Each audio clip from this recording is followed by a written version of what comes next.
Hello, everybody. Welcome to the show tonight. It is Tuesday evening, and the Seahawks played a game a handful of days ago, but we still got to digest it. We got to talk about it. We got to figure this one out. I think most people have kind of made their peace with that game. That game's kind of in the rear view mirror for a lot of Seahawks fans, but it's not over until Brendan and Brandon break it down. So I am joined here by Brandon of the Hawks Nest. How you doing tonight? Well, it's definitely getting into the morning stages of the season a little bit. I was going to wear all black today, Brendan, but I forgo that. But nonetheless, it's great to be able to still talk this over. And we've got some good things, even within the bad, which is nice. It's not just purely that. Right. Okay. So, obviously, the main topic of discussion today will be the Cowboys Seahawks game of last Thursday night. There's really not been any super significant Seahawks news in the last couple of days, honestly. We haven't even gotten concrete updates about Jordan Brooks or Charbonnet's injuries. Haven't heard anything new about Ken Walker. So, I can't really think of too much to say in terms of things outside just the game itself. Yeah, agreed. We don't really know what's going much down with that stuff, and it's not really. I mean, it is important, but of course, not the most important thing at the moment, probably. Yeah, about the only thing that need be said about Seahawks related news is Sunday was kind of a death knell with the teams that won and the teams that lost. And in terms of this team making the playoffs, the odds went straight down into the trash can, even more so than our own game. I think we were kind of undone by the results on Sunday. Yeah, it didn't work in our favor. The late season has not been breaking our way. If it was a ball bouncing, it would bounce as a fumble back into the arms of the guy that fumbled it on the opposition. Right. So, with that being said, you good with just swinging right into this Cowboys game and putting a little bit of a bow on it? Yeah, I think it's like you say, we got to do it. Let's drive in on it. So, this game, which ended up being a really good game, objectively speaking, even though 20 combined penalties did everything it could to make it unwatchable, it was actually a very watchable game. It was probably the best Thursday night football game of the year across the entire NFL, I would say. Yeah, from an excitement value, yeah, I think they got their money's worth if you're tuning in. More normally, those Thursday night games can be divert your eyes. But the Seahawks could not come out on top, and this was their chance. This was their chance in this stretch of really tough games to score a win. This was the opportunity. Dallas's defense just didn't have it. You got career games, some of the best football we've ever seen played by a couple of players on this team. There was a lot of positive stuff to take away, and believe me, we will get into that. We don't want this whole show to just be everything's awful because the big picture is awful. But Mhm. there was some nice stuff out there that, as a Seahawks fan, I do take some degree of encouragement out of. There is some stuff here that made me feel a little bit good, even for a little bit. Yeah, there were some plus sides to it in what we saw. So let's start with the offense because that's obviously the side of the ball with some stuff that we can actually feel good about, some stuff that's encouraging. So the Seahawks scored 35 points in Dallas on a healthy Cowboys defense, except for Trayvon Diggs. Like they had Micah Parsons, they had Darren Bland, they had Odigizua, they had Demarcus Lawrence, they had their crew, except for Van Der Esch maybe. And honestly, I think Van Der Esch's backups are better than Van Der Esch at this point. So I think that's addition by subtraction. And yet, Geno Smith goes out there and looks like early 2022 Geno Smith. Just some of the best football he's ever played.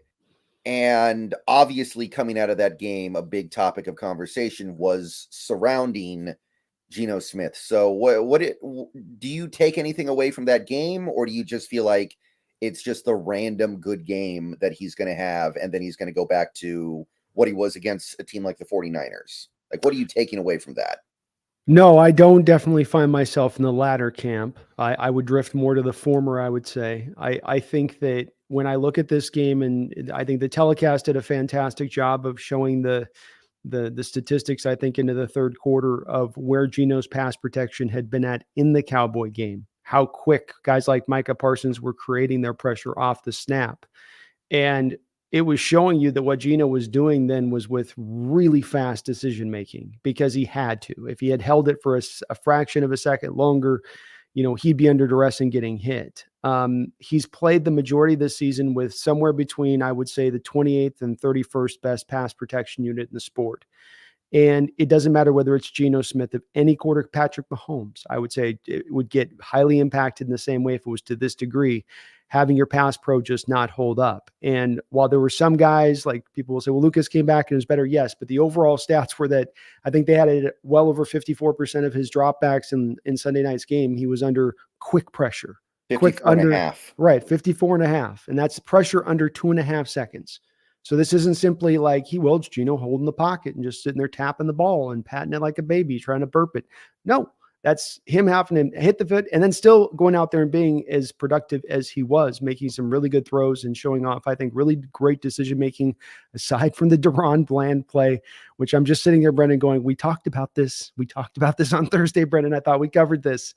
No out routes to DeBron Brand, right? Isn't that what we said? Yeah, especially not to Tyler Lockett, who at this phase in his career is not really the guy I want running a lot of out routes.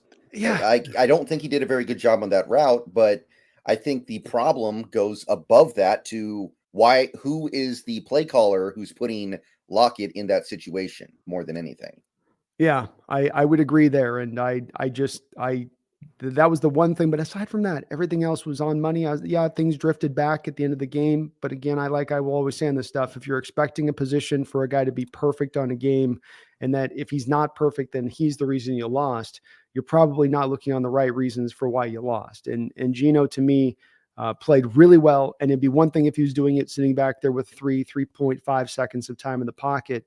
But when he is doing it under that much duress and still being so productive, and he's doing it again with another week, we got to say this because it's worth saying, another week where we're not able to open up any holes in the running game.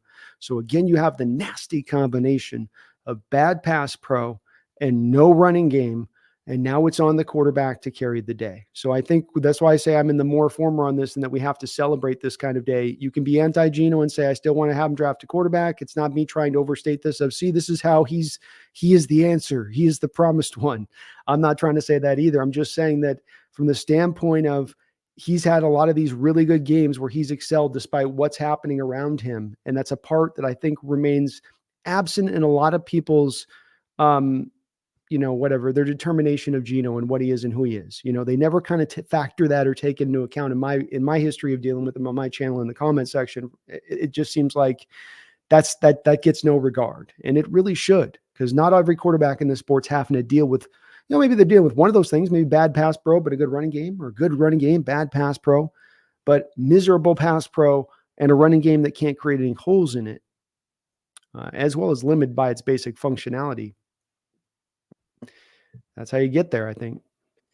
Yeah. I mean, this week is proof, I think, that for some people, Geno Smith just can't win. He literally led the NFL in QBR this week. His QBR of 91.2 led the way. Mm-hmm. And of course, first of all, it's just criminal. You can't win that game. It's a joke that you can't win that game when your quarterback has that kind of a QBR. But it also just highlights that, some people are just never really going to come around on him. And obviously, he's not an elite quarterback or a great quarterback, but I know we can win with him, and I know that he can be a good quarterback.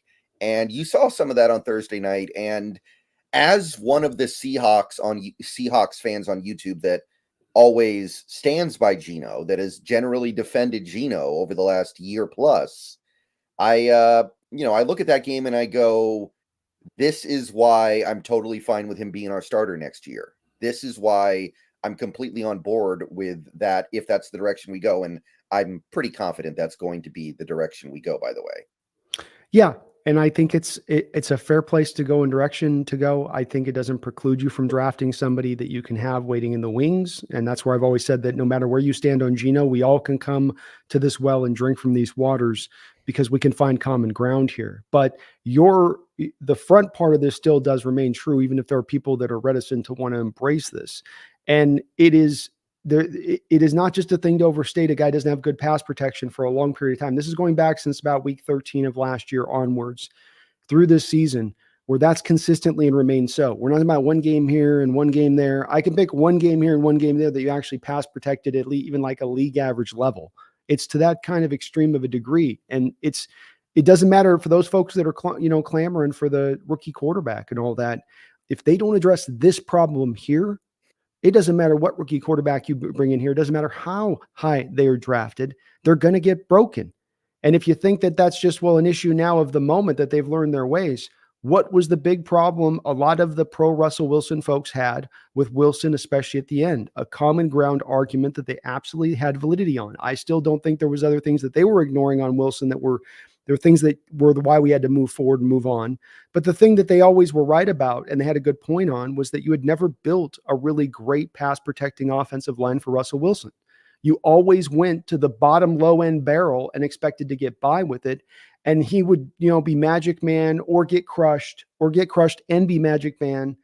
And that's not really what we should be continuing to do in the future. So if it happened in the past, it's happening right now. It doesn't get fixed in the future until we kind of go, look, we got to get this line going here, Yeah, I mean, this year it kind of happened more because of injuries, right? Cross gets hurt, misses a month, and when he comes back, he's not really himself for a little bit. And we just got Lucas back.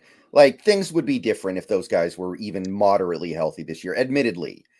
But there's still work to be done. And I mean, I'm glad that Bradford looks as competent as he does. That makes it a little bit easier. I'd love to see Oluwatimi these last few games because Evan Brown's just not doing anything anymore. Yeah. But we're at least making some strides. But yeah, for this season, Geno has not really had much of an offensive line to work with. And I actually made a whole video about this. I think we should look at the other team's sideline for an example of how much better a quarterback can play if you start supplementing him with... When you say what you just said, you cut out for a second there. Oh, shoot. Yeah, your video is starting to get a little bit choppy. I don't know if... Test. Can you hear me? I can hear you. You're good. Okay, what I was just saying was I would consider looking at the other sideline, what the Cowboys have, as an example of how much better you can get out of your quarterback when you start supporting them properly. And I actually even made a whole video about this. Mm-hmm. It's a long theory I have too. Sorry, what were you going to say? No. Go ahead. It's my long held theory as well, is that the building the offensive line is a smart approach. And it's one that you've got to not merely do this kind of old school of we can just fill it out with third, fourth, fifth rounders. I agree with you that the injury thing is what's mainly stricken the core. But I think on top of it has been their approach with it. You're taking a right guard, you move him to left guard. You can see those. I know he had one good season last year in pass protection, but aside from that, Damian Lewis throughout his course of his career has not been good in pass protection. That doesn't set you well up on that side of the ball there. And you've got Haynes, who is kind of likewise in that situation, not been a fit at right guard at any point, really. And then you go $2.1 million on the center position and draft a fifth rounder. You say, look at the Cowboys, and you're right. Tyler Smith is a first-round pick. Tyron Smith has played in this game a long period of time, but I think he's a top 15 first-round pick. Zach Martin is a first-round pick. You see them building that line up and committing to that in that way, and they're getting still now the results on it. And I don't know why we are kind of not moving more in that direction at times. I think we're trying to build in other things in other ways, but if you're looking for a place to adjust as we go forward, that's the place to adjust. And look at the planning beyond that, Brendan, because you have those guys at the front starting, and then you had maybe Oluwatimi could fit in. We'll see what he is back there. But then you knew with Bradford, if he came in, his upside was going to be great pro run blocker, struggles in pass protection because of his rawness. And then at your left guard position, who was your backup plan there? Phil Haynes, then move Bradford over. So you didn't even know, you've taken care of business maybe on the pillar edges, but on the inside, you really went kind of as light as you could. And then you didn't build a lot of depth with the front end. And so a little bit, you can see this kind of coming a bit. Again, going back to the fact that this goes back to the Russell Wilson era. It was the one time you really invested in this offensive line. It's the stat I love to bring up, Brendan, is that when Wilson came in the door, his first season, he had the highest paid offensive line in the NFL. Now, we don't have to go back and spend, Scrooge McDuck money out there, whatever. You don't have to go that, but it's draft picks or money, one of the two. Because going the route of fourth, fifth round picks, third round picks probably is not going to be the way to get this done. Yeah, I think Haynes was just like, we were hoping we could buy a little bit of time for Bradford to acclimate to the NFL. and it didn't work. We were like, okay, we have familiarity with this guy. He's been pretty good for us before. I'll tell you though, I still feel like the best version of Phil Haynes is rookie Phil Haynes. Like that Packers playoff game, he was good. And I feel like somehow he regressed after his rookie season, which should never happen. There's two things that I don't agree with the Carroll's philosophy that are not just something merely that I disagree with, but there'd be a lot of offensive line coaches in this league that I think would also disagree with Carroll on. And that is that his penchant to move offensive linemen all around the place, and then also his penchant for rotating offensive linemen throughout the course of the game, even when they're not injured. I think those are two different particular places that offensive line coaches in particular would say that's kind of outside of the norm. Right. And yeah, just overall, I can't believe how well Geno Smith played, because I got to be honest, other than a few other guys that we will get to, I don't think he got supported that well in this game even. Like, I don't think the offensive line played very well. I thought the play calling was better, but I'm still not convinced it was good. I don't think we made some kind of eureka breakthrough. Again, it was better. It has to be. But I still look at those two elements of this offense and I'm like, man, how did Geno do this? How did Metcalf do this? How did JSN do this? It's kind of crazy. Yeah, that's what it is. Why I want a lot. I'm glad you're leading with Geno off the top, because I think that's the guy you got. Even though you got other guys that had really good days, what he accomplished going up against it. And again, it's been not just the theme of this game, but a theme of this season. It's not to completely forgive Geno of the errors and mistakes he's made along the way, but it's also to kind of explain those mistakes you see along the way. When the guy's under duress all the time, when he's getting hit on so many snaps at a high rate, it starts to build in bad habits. And then fans love to, mock a quarterback for seeing ghosts or feeling pressure that isn't there. And this is what happens though, from kind of a human psychological standpoint, when you're taking that beating as you are over and over again over time, as Geno has through now. Like I say, this isn't just a start of the year thing. If you go back to the stats, statistically speaking, right about week 13, we took a hard left turn at Albuquerque, and we ended up heading down the road of being really, really bad at pass protection and the running game just at the same time. I don't know why this has happened. Maybe it's linked to the Cross Lucas health fully, but the running back and opening the rushing lanes, our running efficiency, our run blocking efficiency, Brendan, I guarantee you is going to be right smack dab next to our pass blocking efficiency when the season ends. And they're going to be at the bottom of the barrel in the league. And that's a big driver of this offense, in my opinion. Yeah, and I do really encourage people, and like I said, I made a whole video about this. Look at the quarterback we played on Thursday night, Dak Prescott. Like, I broke it down. 2021, Dak Prescott had a career year, like 37 touchdowns, some of the best football he's ever played. And why? Because he had Amari Cooper, CeeDee Lamb, and Michael Gallup healthy. And then in 2022, what happens? He loses Amari Cooper. Michael Gallup is hurt almost the whole season, basically isn't worthwhile. And he only has CeeDee Lamb. So he regresses big time, to the point where by the end of that season, a lot of Cowboys fans were like, this dude's done. Get him out of here. I'm done.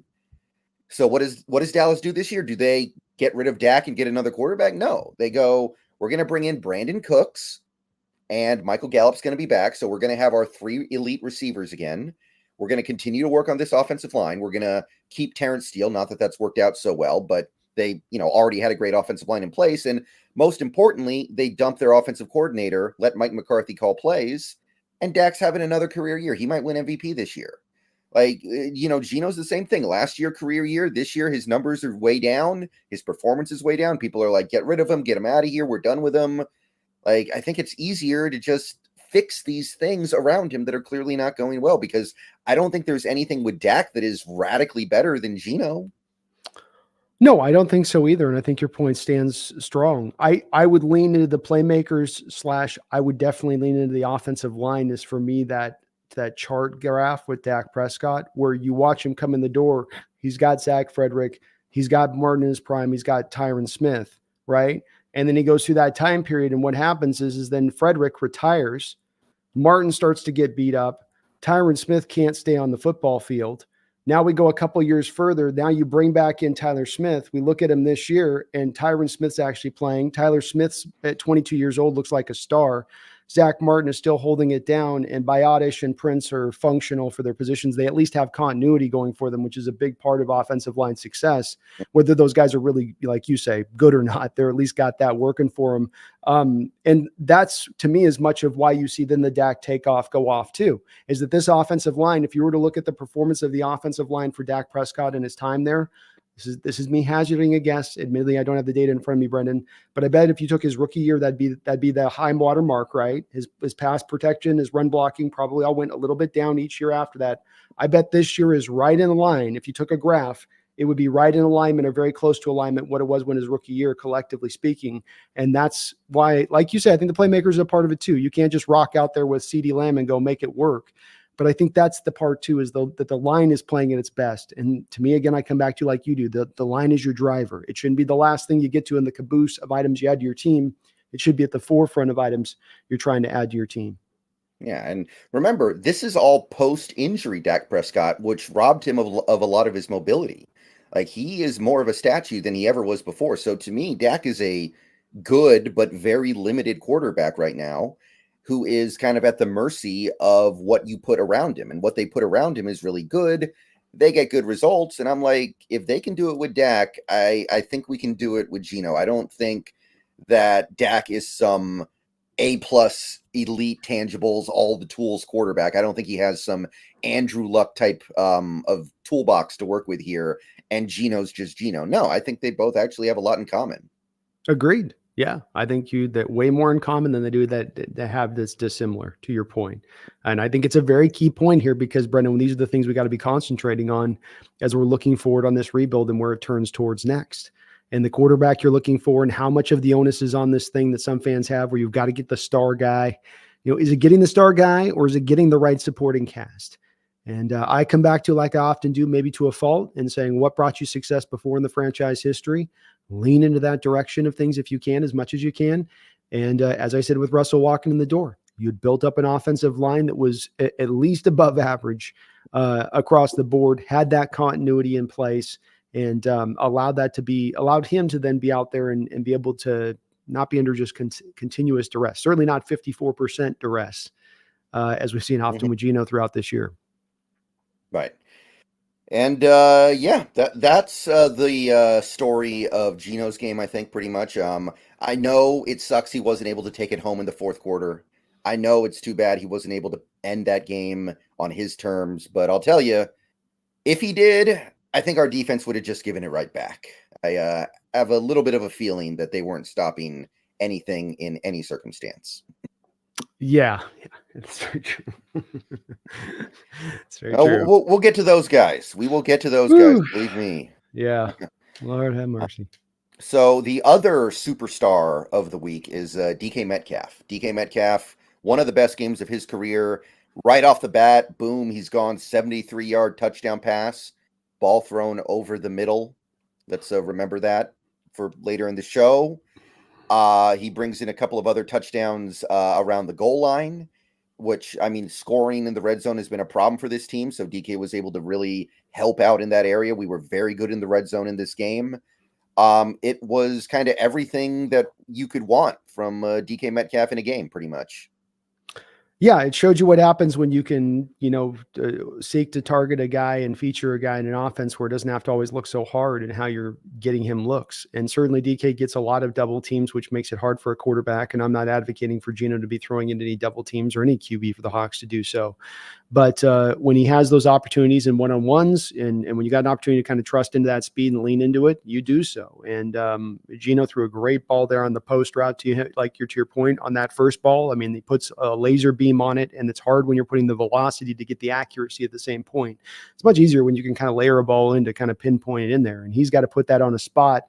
At least not, he doesn't have to, but where he puts it on a spot at allows DK to then make the catch and get the yak. And that's the difference between putting it on the body of the receiver or out in front to grab it and then go. So it's a big part of DK on the catch, a big part of Geno on the throw.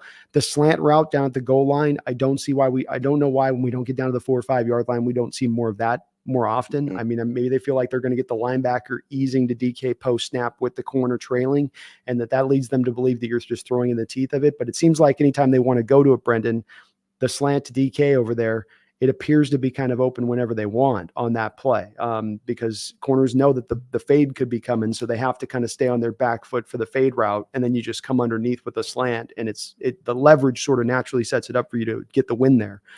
But DK was outstanding. He shows why a lot of us have been talking for a very long time. It's the subject that's come up this year that surprised me more than any other, which is the DK talk that comes up in my chat very often, and I see online presented at times.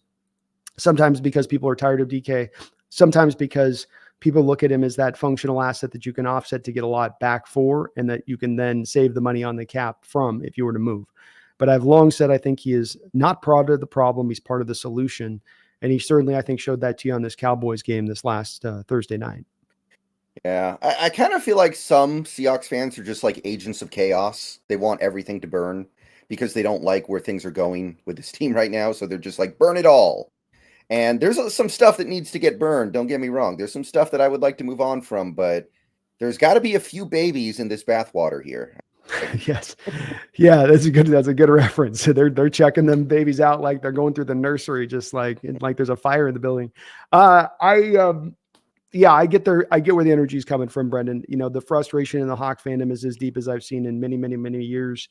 And I know that that's then going to kind of present itself in a variety of different ways as fans kind of seek in their own minds the solutions that they think would be best presented here to find this thing forward. So I get where the spirit is moving from the right direction, even if I don't necessarily agree with their, wanting to make that sort of a lead point on where they go. But I do get where the spirit of it comes from. So as I think we both have been this year, especially because we've been among the more pro Geno and pro Metcalf Seahawkers on YouTube. Mm-hmm. And after that, a game like that makes you feel pretty good about those positions. I'll say that. So even though I was obviously very unhappy that we didn't win that game, I was like, yep, that's what these guys can do. That's what these guys can do. Nothing in this game should ever be something. The thing that I find over and over is there's a draw for some fans to go to the simplistic. I can blame it on the QB. He looks bad on this. That's on him. He's got to do this. This game's really complicated, and it's very rare that you can go to just one player on something and say, here, this is this guy's issue. He's the one here that made this whole thing overturn. And I think that's a thing that sometimes is missing at times in their people's assessment. It just turns into sort of, did he do it or not? And the other outside factors that lead to that being, again, there's 10 players on your team on the field. There's 11 players on the opposition's team. There's a lot of different colliding items going on in the field. You can't just drive the conclusion and result from, well, he played like crap. You can't watch that Ravens game with Geno Smith and watch him snap after snap getting hammered 1 second after hitting the back foot and not be going, man, there's nothing he can do back there. I can't hold a lot of what his performance is, whatever he does today, because the offensive line is literally letting the floodgates open on every snap, not partially, but all the way. They've dropped the levers across the board. And they're opening up, and here comes the flood. And there's nothing any quarterback could do in that situation. Not Geno, not anybody. So those were the two stars of the show for sure. Those are the two guys who you're feeling really good about coming out of that game. A couple other players on offense definitely chipped in. JSN had maybe the best game of his career. I know he had a drop, but it ended up not counting as a drop because of the PI. Mm-hmm. But he did good. I think Noah Fant. I'd throw Noah Fant in there as well. He made a few nice catches, made some nice plays. He did. And I'll give Charbonnet a little bit. It wasn't a great game, but it was. He doesn't have a lot to work with. I think he's mostly doing what he can. He did have a really nice screen pass on a broken coverage, or I don't know exactly what you would call that. We caught Dallas with their pants down basically at the end of the quarter. I gotta say though, I kind of feel like that's about it. So that's still a lot of players on offense that I'm looking at, and I'm wondering, like, how did we get to 35 points in Dallas with our offensive line playing like this, with Tyler Lockett playing like this? I'm sorry, I got to call him out. I know there's a little bit of sacred cow stuff going on with Lockett in this fandom too, but Lockett didn't play well.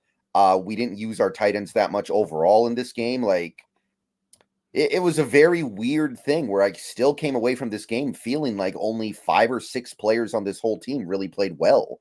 And yet there we were with Dallas in the final minutes with a chance to win. It was crazy. It was. Also, just another just kind of mind-bending stat on this from this game, Brendan, is all of the scoring drives in the game, we started from our own 25-yard line. There was no short fields that you worked from, so you can't, well, the defense got a turnover and you're at the 5-yard line, you just punched it in. And like you had to go the whole field every single time. And it is a testament, again, comes back to, I know we're so seem like we're overstating it, but that's just why this is such a telling point of what Geno did, is that the line wasn't really doing much up front, certainly nothing in the run blocking game. And I did like the way Waldron called it through most of the game. I think he kind of definitely went in the tank into the fourth quarter on the back couple drives. But Geno was outstanding, man. And DK was great. And what he did showed you why he can be the game-changing talent that he is and why we haven't used him to his max. And you know why, if you're looking to move out of town, you very well could be moving a guy out of town who goes out and becomes even more prolific than he's been, because your team just didn't figure out the way to use him right. And I never like to move on from a guy if that's the reasoning. If it's one thing, it's a malcontent or somebody that's asking to leave town, or you've got their best days are over with. But as DK showed in this game, a Megatron-like performance, that's certainly what he can do. So yeah, it's amazing they did what they did. I think they understood how to attack this Cowboys defense. They went at Deron Bland in single coverage early on, of course, and the Cowboys tried to trust Deron over there on DK, and then they got freaked out. In the second half, they had Stephon Gilmore travel with them, but we hammered them on those big plays. And like you said, some guys, Noah Fant made a couple of acrobat catches, I think, in this game. He's another guy, we're not able to utilize him, it feels like, to the fullest of what he could provide. But yeah, other than that, not a lot of other guys you could really go to and say how this guy did great or that. Like you said, Charbonnet was kind of just okay. Yeah, like the offensive line, I guess PFF gave Damian Lewis a really good grade. He was one of our highest graded players on offense. Other than that, they were not very kind to our offensive line. Lucas and Peters in particular got murdered by PFF, which, I'm not here to jump on Lucas. It's his first game back in 3 months, and he's dealing with Micah Parsons. And, Cross didn't play a very good game, but he's dealing with DeMarcus Lawrence and Micah Parsons and Odigizua over there. I'm not slamming these guys, just saying it was a game where we put up 35 points in spite of the offensive line. Yeah. And what happens if you can get those elements in front of Geno right? For all the naysayers of Geno, if we can provide him an offensive line that it can actually hold up and do the inverse of what they provided for Thursday, and we're putting 35 up, what is that offense capable of that point if you're giving him that? And it's the question we will be, I'm sure, turning over this offseason. But for those that say it's just the QB, I go, we need to get that part right first and foremost, whether you trust Geno or not. Let's talk a little bit about Tyler Lockett then, I guess. I think we got to go into this because after that game, there was a significant portion of my viewers on YouTube, I noticed, in comments, in Discord, in chat, talking about where are we with Lockett right now? Does he need to become wide receiver 3? Does he need to be bumped down on this pecking order? And with JSN having such a good game, is it time for us to accept that Lockett's in a different phase of his career? He's got that killer drop that may have ultimately cost us this game. I don't know, but it was a huge drop. I don't think he ran a good route on the out route. And you can see that he's just not going to be able to bring it every single play. There's going to be some plays where he doesn't get separation because he's older and slower. Obviously, there's still some stuff he's good at, but we got to figure out what we can do with Tyler Lockett while he's here. How do you view it? Well, did we all of a sudden overnight go from the draft night where we all understood that JSN was a slot guy and decided that he's suddenly now an outside receiver? First, let's begin the conversation there. I don't think so. I think more people are looking at, the pecking order. Like, you can be a slot receiver and still lead your team in targets. You can still be the number 1 receiver as a slot. So I think the question is more, should we start taking targets away from Lockett in order to get the ball more to a guy like a JSN? I'd argue they probably have already started doing that this year. I don't think that Tyler's had a lot. I mean, has Tyler had any game this year where he's had a high number of targets outside of maybe one? Most of what he's done has been on pretty efficient, I think, touches. So I don't, I'm with you on is the out route the best route? No, but then that comes back to, again, for me, the root of that is that we have a predilection for running out routes. So for when you have a guy like Deron Bland, who you and I talked about on Thursday, jumps out routes, is it Tyler's fault at that point that you're doing something that is I don't want to use a word that's I'm not allowed to use here, but not a very smart move to then go into the teeth of Yeah. what a defense does well.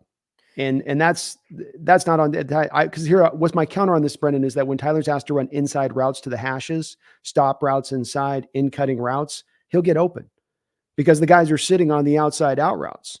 But you don't run the in cutting routes and the stop routes very often. Why? Because you want to run the out routes, or you want to run the 9 routes, or you want to run the little slot over in the flat. Or Lockett in the flat or whatever, that little play they run where they just have the guy stand off over there in the flat. So I think already I've watched. We'll look at the snap counts. I don't have on my computer because I'm working. But if you can look at the PFF snaps, for instance, I think this would tell a tale of total snaps from Lockett last year versus this year.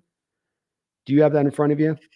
I do have it in a chart. Let me pull that up real quick. I do actually am able to pull that up. But I actually think Lockett was getting a decent number of targets. No one receiver in this offense is getting a ton of targets. But yeah, last year he was 79%. This year he's actually 80. The year before he was 87. So the cut down in Lockett's snap count is actually something that started last year.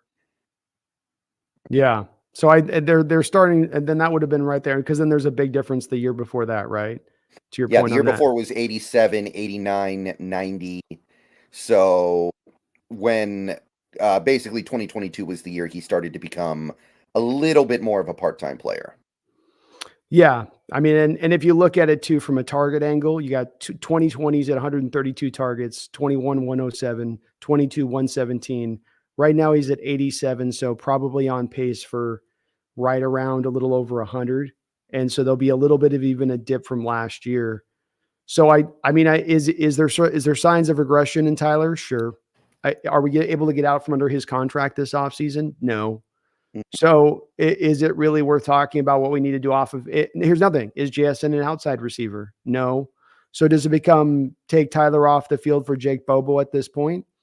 I think I'll be more willing to go down maybe that road, or Drake Young. I'd be maybe willing to go more down that road next year after, for instance, Bobo gets through this rookie year. I kind of like just having him in the role he's in right now.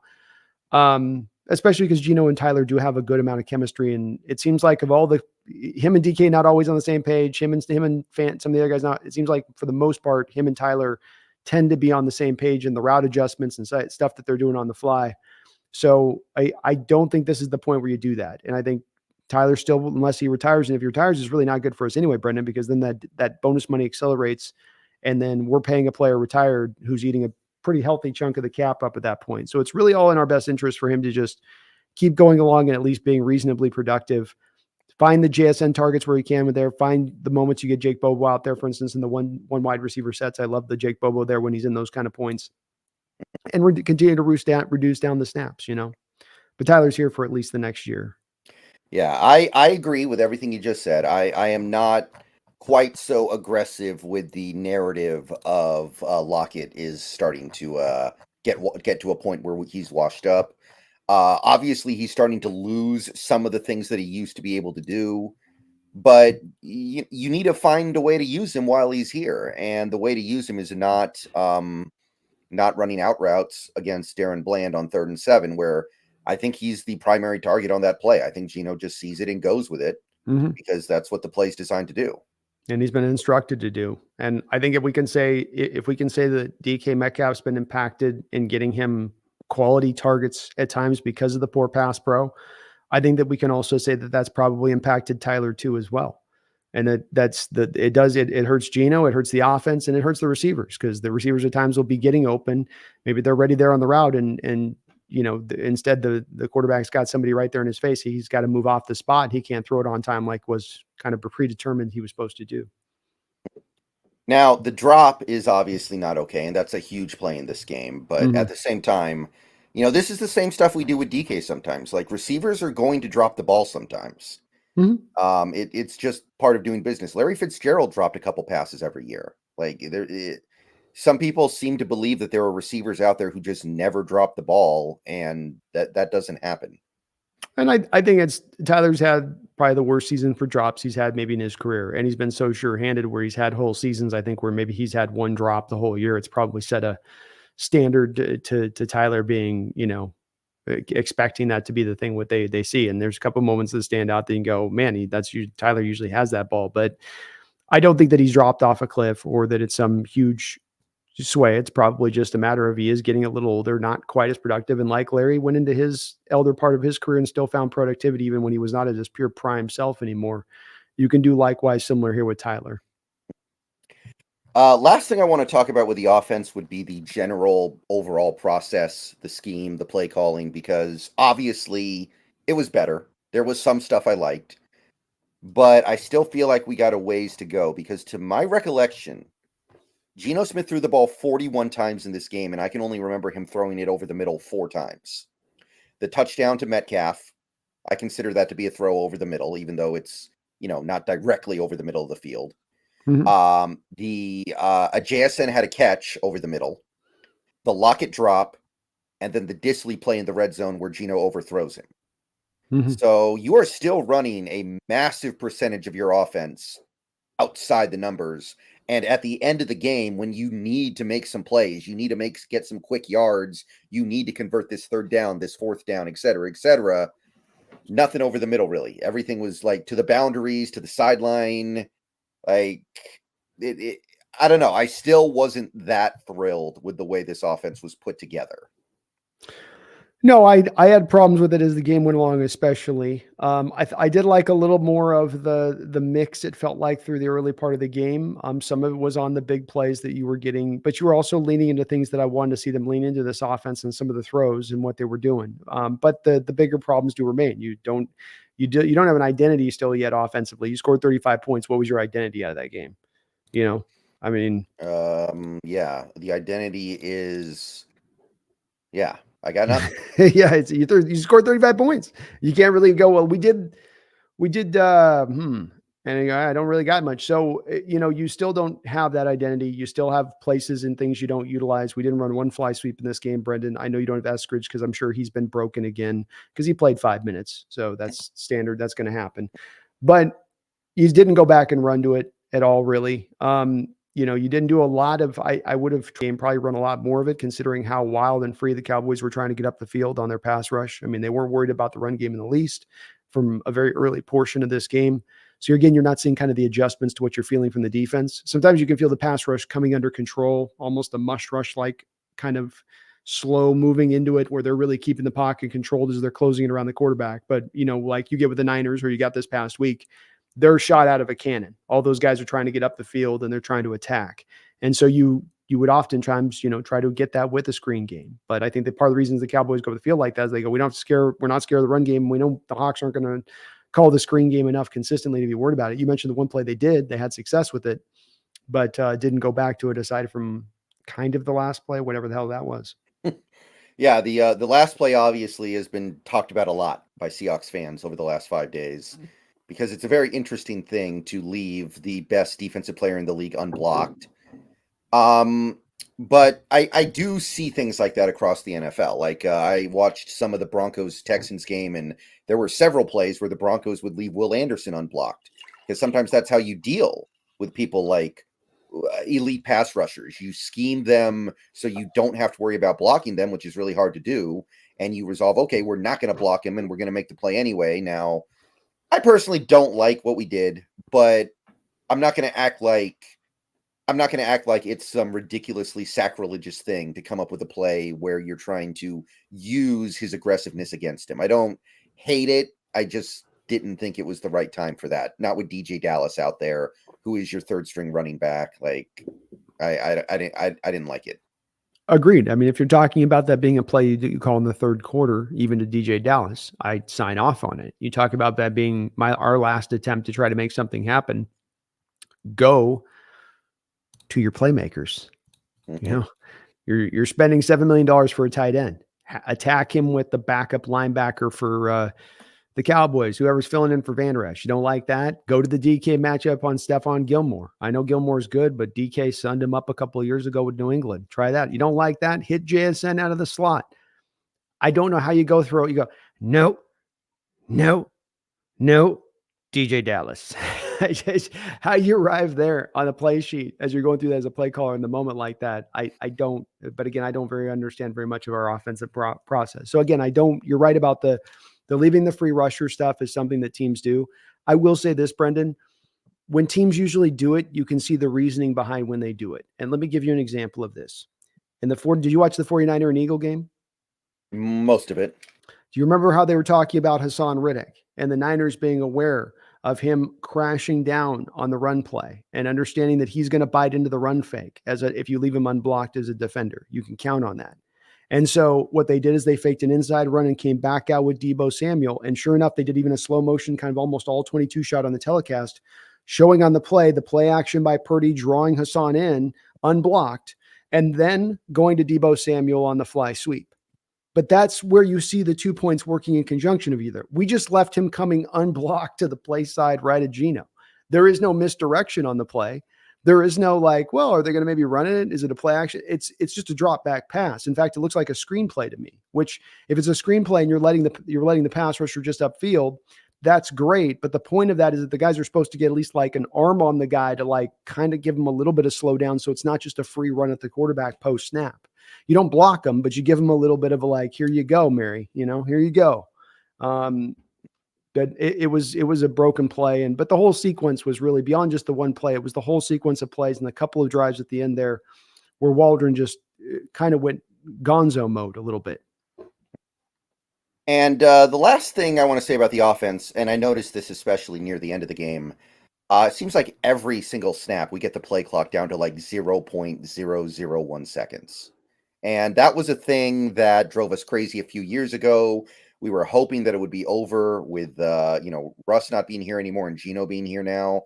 But I'm starting to notice it more and more. We're really flirting with that play clock. Like, who are you putting that on? Where do you think that stems from? Well, my suspicions would be that there's a lot of cooks in the kitchen trying to come up with the play. That's my suspicion. And like you, I don't like it because a lot of what Geno does best is when he has time up at the line of scrimmage to assess what the hell's going on in front of him. And he has a fairly good read of what's going on most of the time in front of him when he gets that time. That's what that does is kind of force that up a little bit. So that's my suspicion. I don't have anything to prove it though, of course. So that's just what it would seem to me, unless Waldron's just sitting there going, Yeah.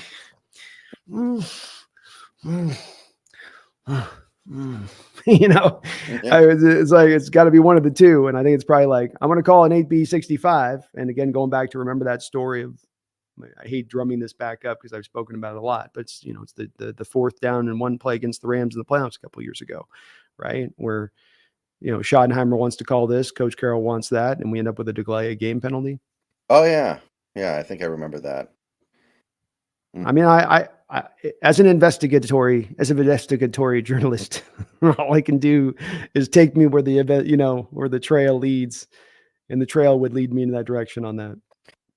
Yeah. And I think that's about all there is to say about the offense. There was some great stuff out there, but it still feels like you left some stuff out there. Yeah, I think you still could have done more. I can't put it on them like they should have done better, but you definitely at the end it oddly went.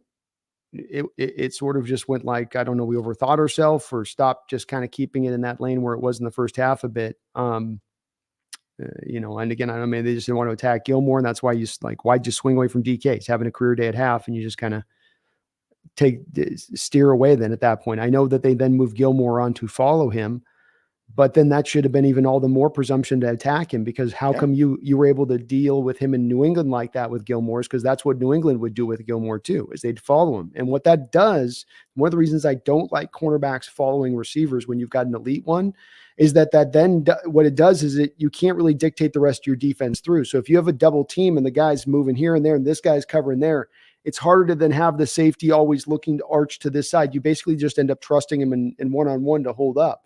And that's why in that New England game, DK was really able to pop off, because he can beat a little bit of an elder statesman, Stephon Gilmore, now on some of those deeper routes down the field and stuff. Yeah, it's a very rare combo of size and speed that he has. So yeah, hit that. You allow to utilize it. Utilize it. Yeah, it's 10 good things tend to happen. Let's see here. Labrador Hawk, thank you for the $20 donation. Appreciate it. All Thank right. you, Labrador. I don't see a comment associated with that. If you meant to send one, say something in the chat, and I will probably be able to see it. Okay, so that was the offense. Now we have to go over to the other side where things are not nearly as good. And given the fact that we weren't exactly 100% on board with the offense, that's saying something. But if Mythbusters was trying to handle the myth of whether or not the Seahawks defense is only bad because the offense never does anything, they would watch that game and then they would say that myth is busted. Yes, they would. And it's another long suspicion on both of our parts of this defense, even in the times they're looking good, that this might be a day coming down a bit of the pike with that. It's all bad around, every which way you look. I don't know how much you can really take. There's certainly individual performances that we can talk about that are decent within this. But it was more of the same that we've dealt with defensively throughout the year. Trusting four-man fronts that can't get home. Soft zone defenses all day, every day, twice on Sundays. And not a lot of aggression, miserable tackling, undisciplined football across the board. But other than that, they play pretty good. Yeah, there are a couple guys you can isolate, but it feels like such a waste of time to even do that because the product was so bad. Like I do think that Jaron Reed played pretty good. I got the impression that he had a good game. I think that Wagner played like Wagner. He does give up a little bit in coverage. He is a little bit slow, but you knew that when you signed him. Mm-hmm. So I don't want to hear about that. Can I too? I see the thing with Wagner getting shaded at points on the Twitter with the coverage stuff. And again, this week, the big play that everyone will go to is him not getting down to, Brandon Cooks on a curl route, 30 yards down the field. And I really wish, and maybe I'm wrong for putting it this way. So if I'm wrong, my bad on this, but it seems to me like the conversation should be, why do we have a middle linebacker trying to cover a wide receiver 30 yards down the field instead of why can't our middle linebacker cover a wide receiver 30 yards down the field? And I don't get why that's the part that gets lost on this, because I watch a lot of NFL action, and there are times that linebackers have to get caught on receivers at times, but it's very rare that you're going to isolate your middle linebacker to ask them to do that. And I'm not sure why we are. And I've seen it over a lot of the all-22 where you're watching these plays where the curl comes around and Bobby's right there in coverage where he should be, and he's got his space. And then here comes the receiver. Now, keep in mind, they're running full speed at that point because they've had a free release because we don't press. So you have a Brandon Cooks free release. Here he goes. He's up to full speed. You have a Bobby who's got a first spot drop to the zone, flip his hips, and then catch this wide receiver who's running full speed to stay step with him, to get a hand in there, to be able to make a play on the ball, to be tight in coverage. I don't know how a middle linebacker is supposed to do that. Maybe my understanding of what they are and what they have as a skill set is still behind the ball in the 80s and 90s, and my outlook of them a little bit, and that the new modernized ones can all do that. They could all just flip their hips on a dime and run step for step with the receiver who's at.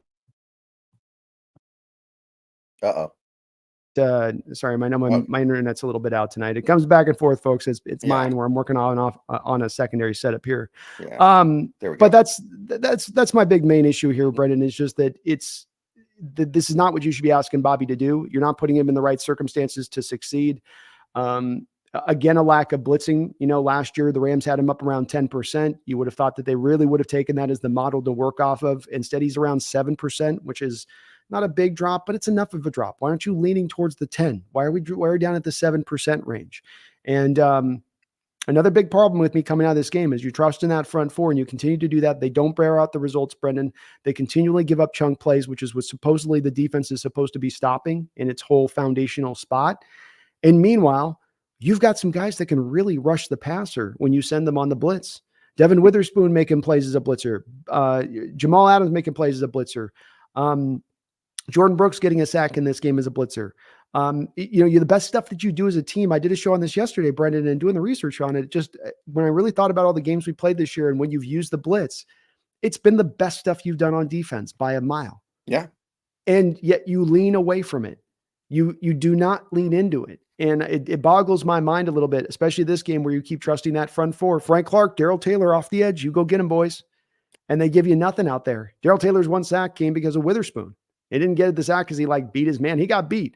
Literally, Tyron Smith's got him pushed out the back of the club. He's out in the back of the pocket, just oh, I got blocked on that play again. And then finally he's like, oh, look, Witherspoon flushes the quarterback back into me. Let me go get a sack. It was hard again to watch a game where they don't even try to attempt that on a day where they can't stop. You got no stops throughout the game. There's no place in that point for you to go back to your defense going, well, let's stay with the front four because it's getting us this. Let's keep rocking the front four with the pass rush because it's getting us that. It wasn't getting you anything. There was a literal zero sum that you were getting off of this. So why not try to move? And I know it's against Carroll's whole better whatever, but you didn't really stop anything. You still end up giving up 41 points with this preventative defense, with this keep it in front of you defense, with the read react, the bend but don't break. I don't know how that's not break at that point. Doesn't seem very bendy at 41 points. Yeah, we got one stop in that game because CeeDee Lamb dropped the ball. Right? Mm-hmm. They had it, and then CeeDee Lamb just dropped it. That's the one stop you get. Other than that, 0 punts, 0 turnovers, which, I mean, how are you not embarrassed? Pete came out after that game, his press conference, and the first thing he says is I think we played one hell of a game tonight. I'm so proud of him. It's of what? Yeah. Yeah, it's the talking points of Carroll coming out of the press conference, and then he got to the officials, and look, the officials were horrible, and we can talk about those too. But the issues and problems with this team seem like they're just going to be here now and remain on into the future because he will not recognize kind of where it's going awry and wrong. And it is the most frustrating part of watching this team is not that they don't find success. It's just that the failure may continue into the future because they're not realizing or acknowledging what is failing. And I hope I'm wrong about that. So a couple of things that really stuck out to me about this defense. First of all, our highest graded player was Cameron Young, which is never a good sign. Although I do want to say, I think Cam Young, he's been better than I thought this year. I think he's okay. Yeah, he's exceeded my expectations of what I thought he'd do when he got. He's not had a lot of opportunities, but when he's been given the chance, he's gone out there and flashed here and there. Obviously Jordan Brooks gets hurt really early in this game, and we see a lot of Devin Bush, and I think Bush played okay, I guess. I mean, I'm not going to hold him accountable for getting thrown into an ocean of ineptitude and not being able to swim out of it, but that's a blow. That's a blow. I can acknowledge a little bit of that, and I'm worried about Jordan Brooks, to be honest. That did not look good. I didn't feel like there was a big impactful difference between Jordan being in the game and Devin being in the game myself. Maybe from a blitz standpoint, Jordan getting the early sack, but I don't think that there was a keen difference. You weren't stopping the offense when Jordan was in the game. You weren't stopping the offense when Bush was in the game. They're both, probably that's the thing about going out and paying Jordan, for instance, 17, 18 million in the offseason. It's can you get basically that performance if that's the performance you're shooting for the position without having to spend that kind of money? Or maybe it's just a small drop off that's very hard to kind of quantify. What else can be said about this defense? Woolen, I know he got dinged with a couple of questionable penalties, but watching this game, I kind of felt like his confidence was a little bit low. He's been doing this a lot this year where he gets beat over the top, but then he gets unbeat because he's so fast. And in this game, he would get beat and Dak would just throw it up, and Woolen would end up committing a PI, or what looked like a PI at least, trying to catch back up. It seemed like they were aware of the fact that Woolen is somebody who's willing to bet on his speed. Yeah, I think that's the case. I also feel like a little bit on one of those plays, he didn't really go with the supreme amount of effort off the snap to run with the man. And maybe I don't think it was much of, I've seen in the past him do that where you can feel him baiting the quarterback to do it. It didn't feel like he was baiting there. It felt like more like he had predetermined Dak wouldn't try to throw the ball his way to this guy in that moment over the top. And so he kind of lollygagged a little bit on the play, trusting the fact he could pick the speed back up. And that's different than baiting where you're trying to set the hook. That's more of your lolly. You're just kind of trotting your way up the field. It's been an up and down second season for Reek. The sophomore slump is sometimes a real thing for certain players, and he seems to be kind of going through it this year. We don't know what the health is in the shoulder right now.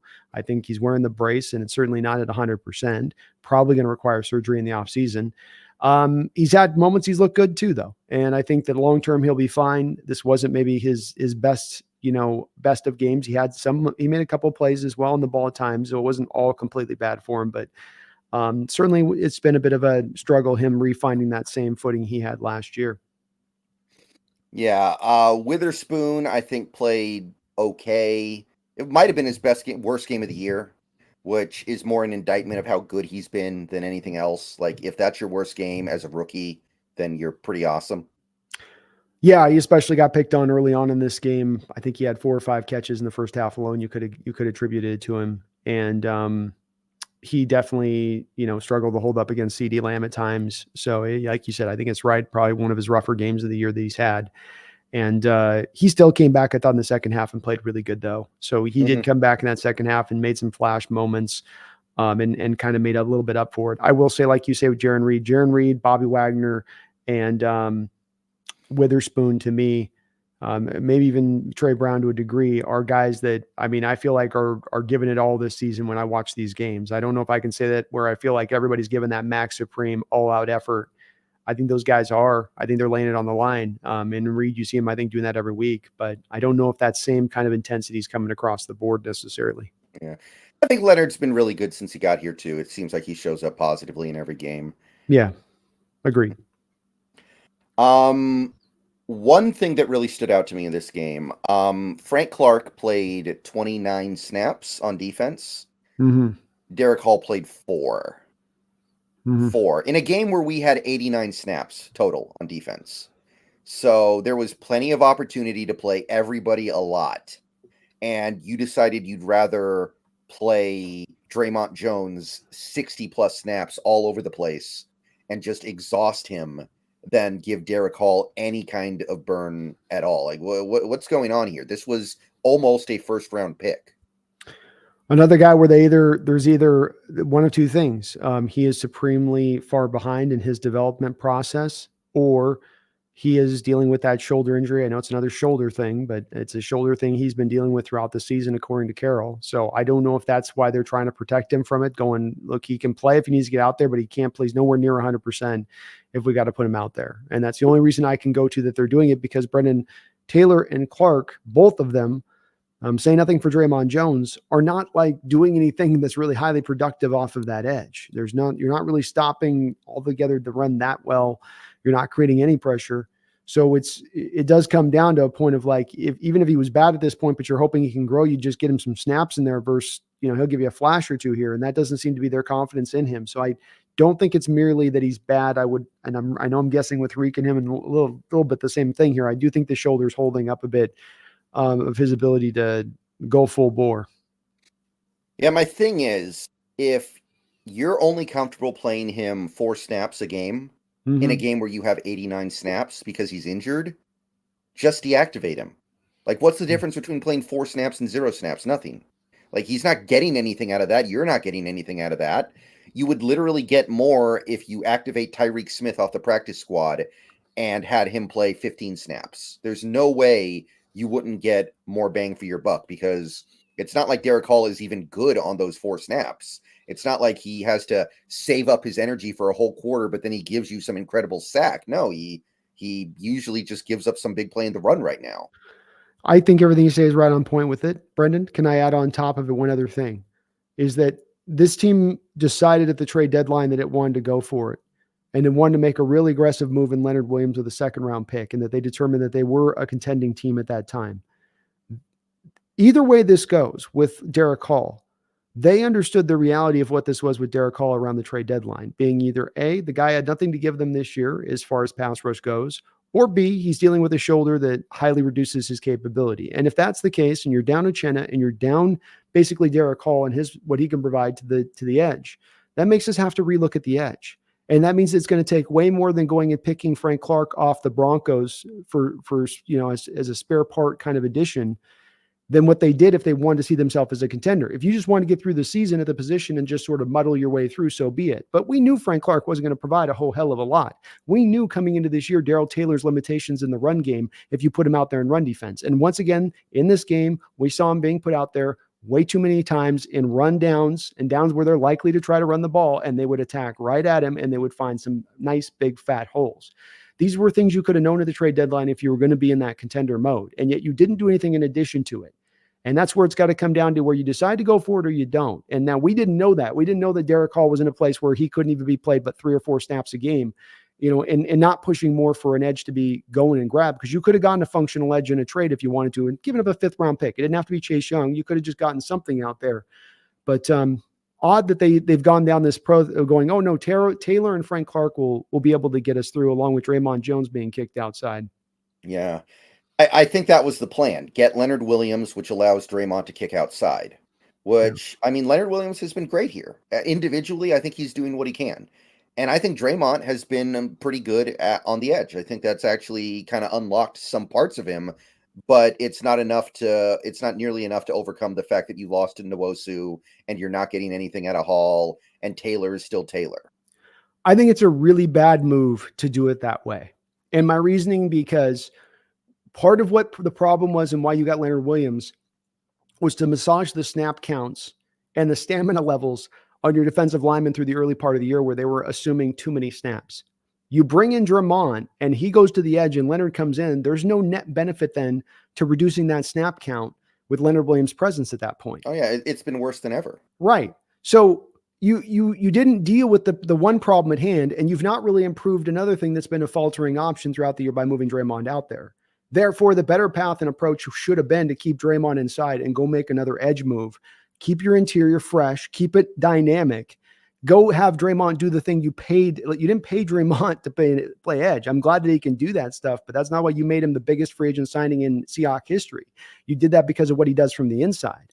And if the team's already lost confidence that he can provide any productivity from them, again, this is not bear out a lot of optimism and then for the team if that's their standpoint and belief. So I don't know on this one, man. I think that it was a bad way to go to make that the determination here. Bad way to trust Taylor and Clark. And you can see these kind of being not great choices. And I didn't anticipate, I know we started this with Hall. It's kind of the centerpiece of this though, because you're going to go contending, go contend, go get the edge. Did the Niners go, hey, we got Randy Gregory from the Broncos. We got our Frank Clark salvage piece. They kept going. I know that they had Chase and we got Leonard Williams, but they were already reinforced as it was. They reinforced the reinforcements.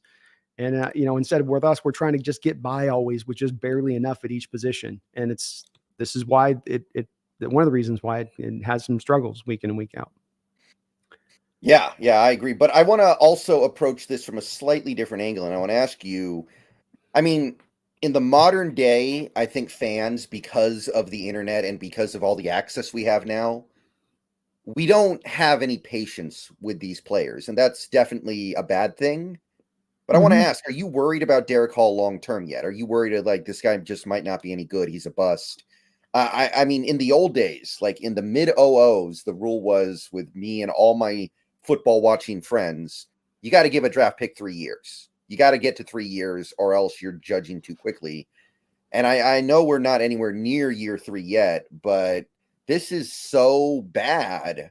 I got to ask, are you worried about him long-term? Not at the moment. A big part of that is that I do think that the shoulder thing's a problem, but Coach Carroll referenced it. So it's not me inventing it. He talked about when they had him off the field that he's been dealing with it since training camp. And this is the way it goes at times where they have to be open and upfront about certain injuries, but other times they're going to be very nebulous about it. And you just have to find out at the end of the year when they go to get surgery, we'll be going, oh, wow, Derek Hall got shoulder surgery. I guess that shoulder was really bad throughout the year. And if it's that, then there's none of that we can place on him, is it? Because if he's dealing with the torn labrum in the shoulder or he can't function with the arm ain't really moving right, then it's like, how do you hit him for that at that point? I don't know. That's hard for me to do. In regards to edge rush, I did a background dump, Brendan, on looking at edge rushers since 2017 that were selected in the second round. The highest production, as far as let's just say a sack count of those guys in those 6 year span was 4. It was one guy. Everybody else 1, 2, 2, 1, 1.5, including guys that have even been on our team, including Darrell Taylor or Boye Mafe.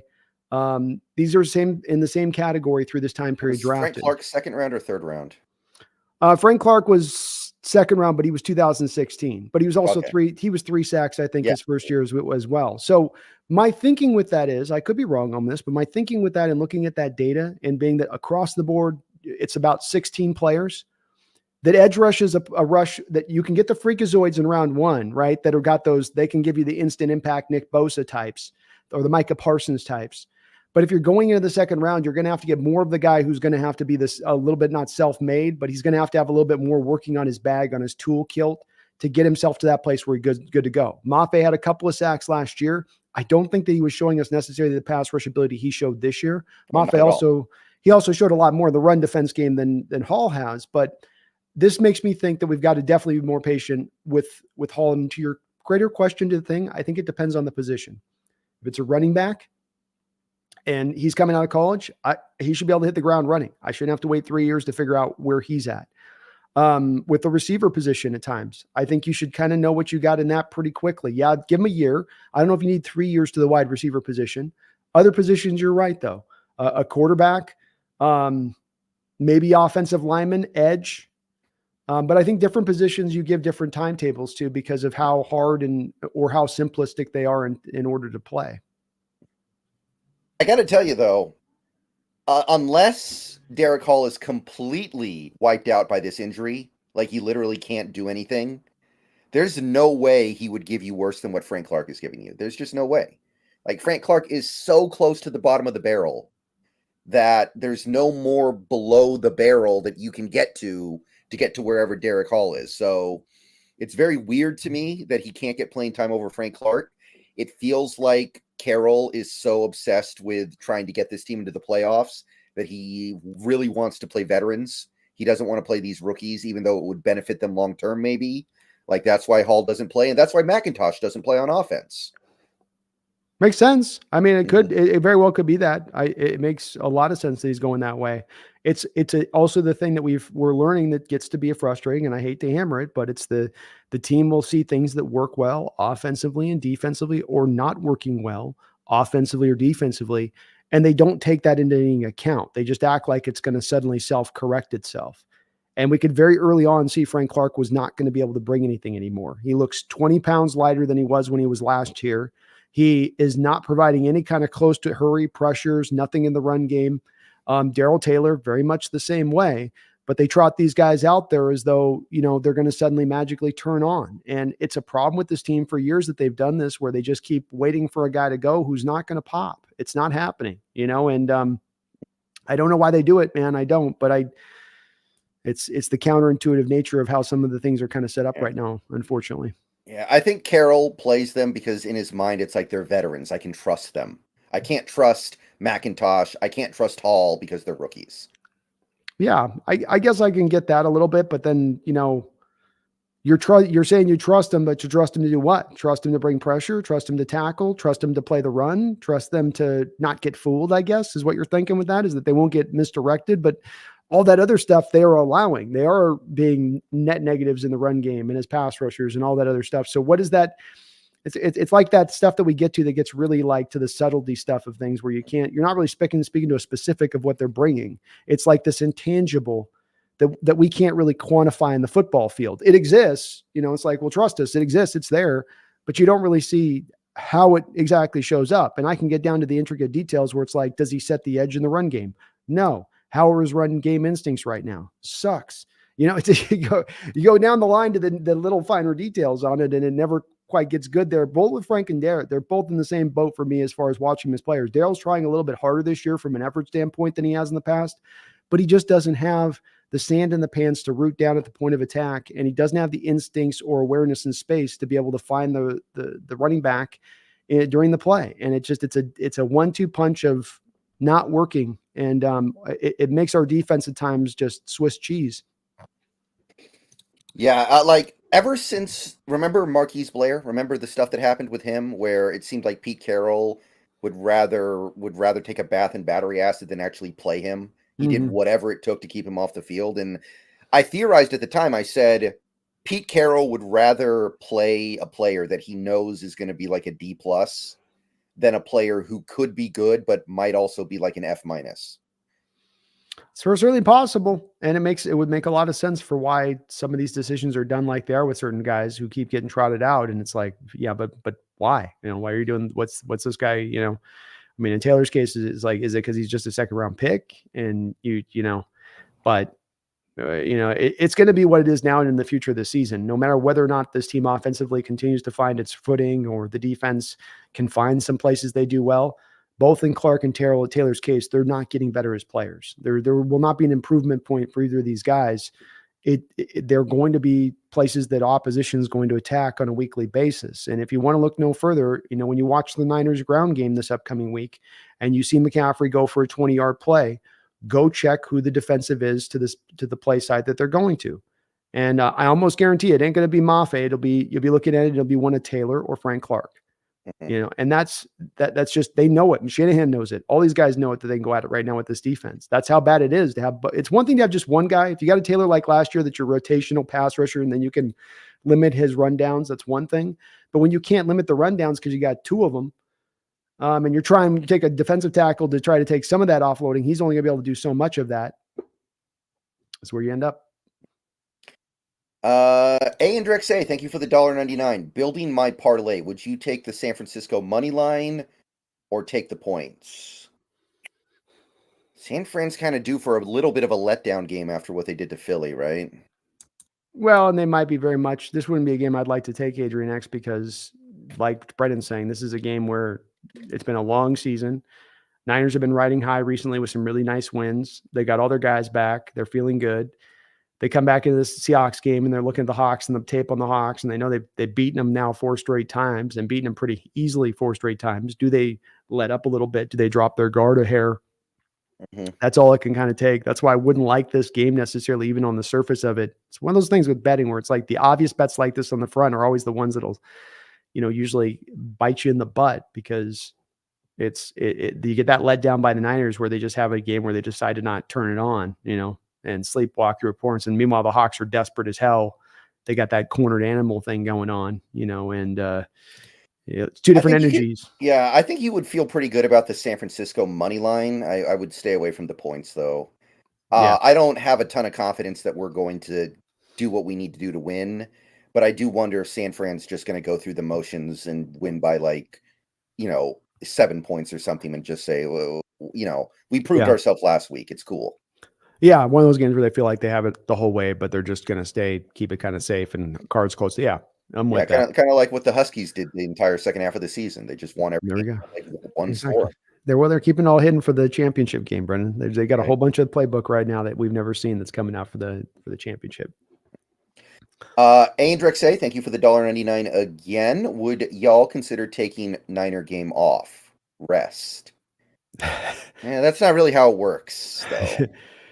Yeah, it's not really a deal that's on the table, and quite frankly, no. I'm trying to build in my assessment of Coach Carroll right now to get to the final point. There's a lot of people that are calling for Coach Carroll's firing at this point and saying it's time and all that, but I'm not at that stage. I am going to get to the end of this year and get to a concluded point on this, and I will maybe be at that stage if things kind of hold it tight. But I'm also giving Carroll the time here to make some adjustments, or at least try some different things. It's not even about him finding success in trying those different things. It's just simply, this ain't working, this ain't working, this ain't working, this ain't working, this ain't working. It's all not working because you're kind of trying the same thing. Basically, you can pick out little details of things if you want to get to semantics that you're doing differently, but the overarching thing is the same most of the way through.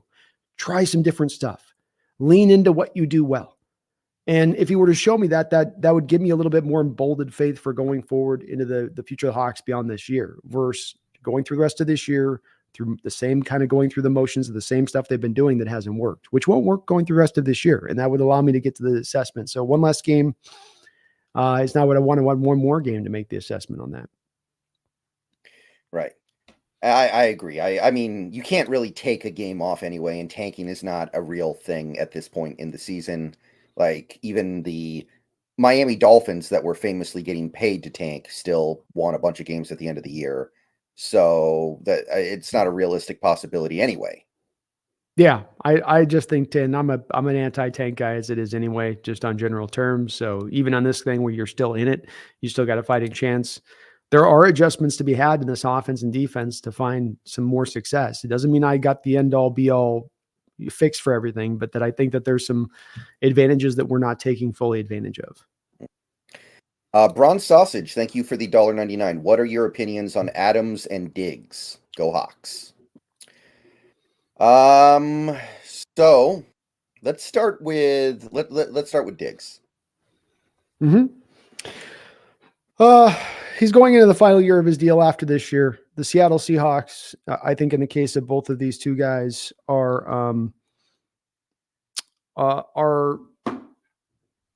going to move on after this season because these are the two guys that I think are likeliest to create as much of between these two guys and Brian Monet. You can pretty much create like $26 million, $27 million of cap space just with those three cuts alone. Nick Bellore. Nick Bellore, throw him on in there too. So who knows if they'd be willing to do that.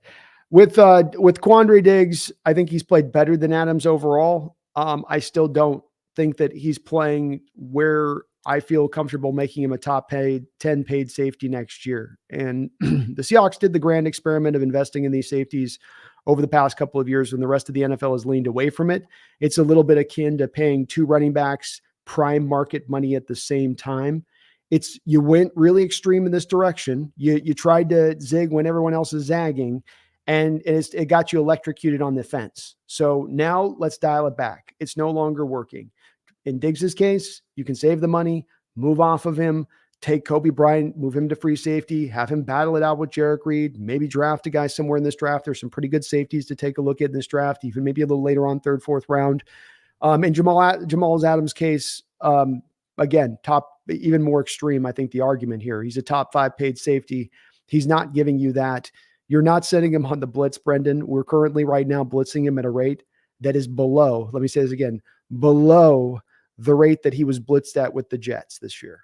Just want to put that out there for general, just understanding on utilization and how to best put a player in the right positions to succeed.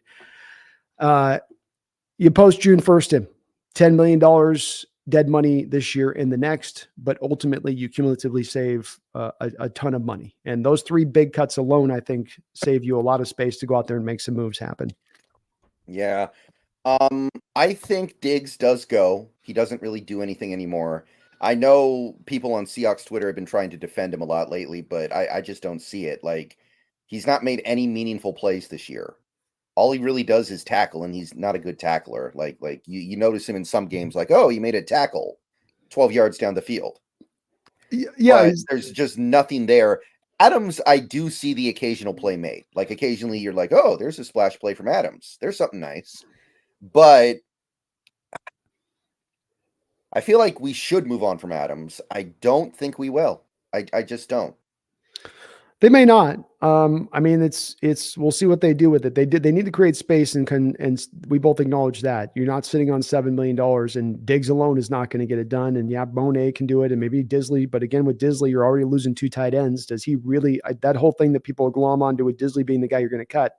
Thinking it through a little bit, I go, I don't know on that one. You don't have any other tight ends in the room. You might like having him in there as the certain thing and then being able to add around him, especially with some younger guys. So he's not, as to me, the likely guy. When I go to where you go to the cuts, Tyler, it's not happening there. There's no money to be saved. We get really low on the list of places that you can actually create the space and cap from. Maybe Draymond Jones. But when it comes to even as bad as I've not liked where Draymond Jones has been, I would still trust in him being operated inside more than I would trust those two guys back there. And again, I think you've got to just kind of cut bait with the safety project at some point or another, realizing you're not getting the performance from these guys, number one, at the front of this. Neither guy is giving you top 5, top 10 level safety play in this sport, be it by a PFF metric or just the basic eye test. And number 2, you're expending assets into this position that could be going somewhere else to make you better overall as a team. It's not a good use of resources. You also have Julian Love sitting here on the book as well. So it's very easy to potentially, in my opinion, you Kobe Bryant, Jarek Reed, battle out free safety, draft maybe a guy, you slide in Julian Love as your full-time strong safety, and you kind of call it a day on that one at that point. I think that's the way they should go, really. I believe it would be more likely if Reed didn't tear his ACL if Reed was healthy and developing and was definitely going to be ready for the start of next year, I'd be more likely to believe we just go young at safety. But I wonder if we got to keep Adams for one more year, or we keep Diggs for one more year because Reed, his timetable got pushed back. That's what I'm kind of thinking. I think it's more likely at that point you keep Diggs, because Diggs is more of kind of the voice in the locker room. Adams has got a little bit of the wild child thing going on, and Adams has the injury front going forward, right? Where, do you really trust the ability of Adams to hold up going forward? He's going to miss some games this year again. That's got to be a part of this, and trusting that contract and where it's at versus now finally being able to save money to get out from under the contract, which we weren't able to do last offseason, really. You're going to have to just take really a dead money hit at that point and make it work. This offseason and post June 1st actually does free you up. I think you've got to pull that ripcord on this deal at this point and just call it a day. And I think if the team didn't, Brendan, I think it would be indicative of the fact that they're not willing to just kind of move on when they've had mistakes made. Instead, that they, like they've done on draft picks, holding on to guys, and at some point it'll come around. Eskridge, he'll come around. Taylor, he'll come around. Rasheem Green, he'll come around. LJ Collier, he'll come around. Rather than expecting these things that are not working to suddenly start working, move on and pivot. The teams that are aggressive, the teams that don't linger in this league, are the teams that are able to then go back and find success all that much faster. And part of the problem we have right now, in my opinion, on defense is both of those two players. Again, when we go to, is he part of the problem or is he part of the solution? Maybe he gives you a splashy play, does Jamal Adams, but I don't think that he's giving you a net positive on that football field right now. And for the cost that he's costing, that's unacceptable. Because we're not paying for his past performance in New York. We're paying about the performance he needs to provide right here and now. Right. Okay. So that's about it for the defense. Officials, it was bad, but I'm going to continue to say what I've been saying for a while. This is the most penalized team in the league. And when we complain about this stuff in post-game press conferences, what it sounds like we're saying is we don't want to be the most penalized team by far. We want to be the most penalized team by a little. Because we're talking about, a couple of calls in these games, these last couple games, a couple bad calls. It's like, even if you take those bad calls out, we're still leading the league in penalties. It's like, just stop committing penalties. How about that? Yeah, it's another part of the evaluation that I'm going to be building into what I look at with Coach Carroll and this team. When people ask me about confidence going forward, when you and I have conversations about confidence going forward, and the fact that the penalty situation has been one that's been ongoing for years that has not been addressed. The proof being is that this is a 10-year problem. This is going to be the fourth time in 10 years that you will be the most penalized team in the entire NFL. There are 32 NFL teams. Yeah. Let's put that in perspective. It doesn't quite add up. And if you can build a legendary defense that can go to Super Bowls despite that, that's one thing where we can overlook it and go, look, there's no reason to question that, because why look at how the sausage is made? The results are what they are. But when the results are failing and the results aren't getting to where you're wanting them to get to from a contending status perspective, then you are going to look back at those things and go, look, I can feel every given week when we're giving up 130 penalty yards on a weekly basis that this is holding back the team and being a factor in the losing. It isn't just merely the players playing bad. This thing right here is being a big part of what's causing this to be, a loss. And Hawks had a disciplinary once before that got them to the mountaintop by being on the details and by caring about penalties. Mike Holmgren was built that way, of being more in the, we're going to, not get penalized to death. And his teams were a lot more disciplined in that respect of things. So you don't just have to be wild and free to get to a Super Bowl with the penalty situation. That's the only way to do it. You can go on the other side of it as well. I'm not asking for Carroll to become a disciplinarian at his age here at this point, but it is say something, Brendan, when you're not just the worst in the NFL, you're the worst in the NFL by a very wide margin. It's kind of gets more egregious even at that stage of things. And again, a thing that when we start talking about going forward on this team and feeling good things that we can feel good about, how do we get to a contending state? We arrived in this point in the season. We go, okay, we fell short this year. We all accept that. Let's mourn, move on. Okay, how do we get there next year? We got an offense and a defense that's unchanging. We had an undisciplined football team with a coach that doesn't really care a lot, seems about discipline. We're spending money in places we shouldn't be, that they may still continue to spend the money in the places they shouldn't, that they're not getting the returns on. Where is the change? We'll alter the course here to find that contending status, because this course right now, where we're going down this line, isn't working. Yeah, I'm actually pretty excited for hopefully whenever we get a new coach, be it, this year, next year, 10 years, 1,500 years, whenever. I hope it's somebody, not a disciplinarian, because disciplinarian doesn't really work anymore. Like, the players just tune those guys out. But somebody who does have more focus on the details. The details. It's a great way of putting it. Just the details, Brendan. It's not about having the guy that's a drill sergeant, but just somebody that you're on the details. It's not all big picture stuff, that you're getting down on it with your guys and getting them in that range of things. Yeah, I do think that the trying to be the player's friend thing has kind of run its course. This is why Wade Phillips never lasted very long anywhere he went, I think, because eventually that approach, I remember Wade Phillips in Dallas, they would ask him, why does your team lead the league in penalties every year? And he's like, well, we won the division last year, even though we won the league in penalties. So why should I care about penalties? We still won the division. And then 3 days later, he was fired because his team was 1-7 or something. And it's like, that's why you should care. But I do think that stuff wears out eventually. I do too. It's a thing that it gets, and again, if this was just a thing that was on its own on this team, but it's a little bit of the theme right now of this coaching staff. And again, it's a bit of a positive too, because it's something that they can correct and change. But when they run into issues or they run into problems, they don't look to find solutions to the problems. They keep kind of hammering it, and they hammer it with the same thing. And they don't pivot off. They won't kind of pivot. And so you're going to be the most disciplined team. And Carol just says, well, we've made it a point of emphasis. We've tried all we can try. It's like, well, what are other NFL teams doing at that point to find this consistency that you're not? What is the magic solution you're not looking for? And part of me wonders on that thing of everything being in-house and what their hirings are and everything, that is that a lack of you bringing out the outside ideas and how to train this properly? Because again, it's not a 1 or 2 year problem. It's a 10-year problem, really. You've never been in the top 10. You've been first in 10 years with the most penalized team. You've never been the top 10 in the least penalized team in that period as well. You never had an outlier year where you're like the 8th least penalized team in the sport. So it's been a continuous problem, and it's something that they've got to start to address. It's gotten way too extreme. Yeah. Remember in Casino, De Niro saying he wants an equal number of blueberries in every muffin? Mm-hmm. Yeah. I want my next coach to demand that all the muffins at the VMAC have an equal number of blueberries. That's what I want. That or no brown or no blue Skittles or whatever. Isn't it like green M&Ms or something? Yeah, it's green, no green M&Ms. It's one of those two. That's what I want. If I hear that the next Seahawks head coach demands an equal number of blueberries in every muffin, I'll feel like we're in a good place. I will too. I would like more of that too. Part of why I've said I've been a big guy and thinking Harbaugh would be a great coach if you could bring him in, because I think he'd be kind of that ideally kind of guy that would fit in that role well here. And what this team kind of needs at this point is a little bit, I think, more of that. Mm-hmm.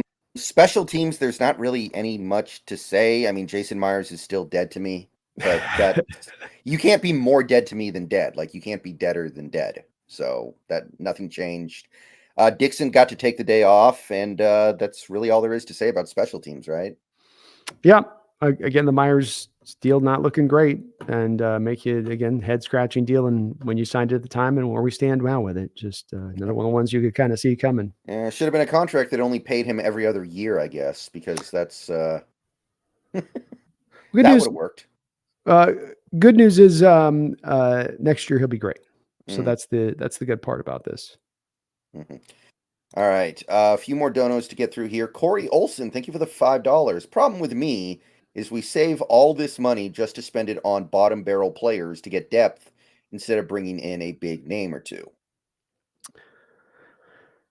Yeah, I mean, they did try to do the Draymond Jones signing, and I mean, if that's a big name signing, so they did try to take a swing there. To your point, Corey, though, I think that's where a lot of these 1-year deals they've given out, guys like Mario Edwards Jr. or Jaron Reed, or bringing back last year, a couple of the guys they had in here, the Quentin Jefferson.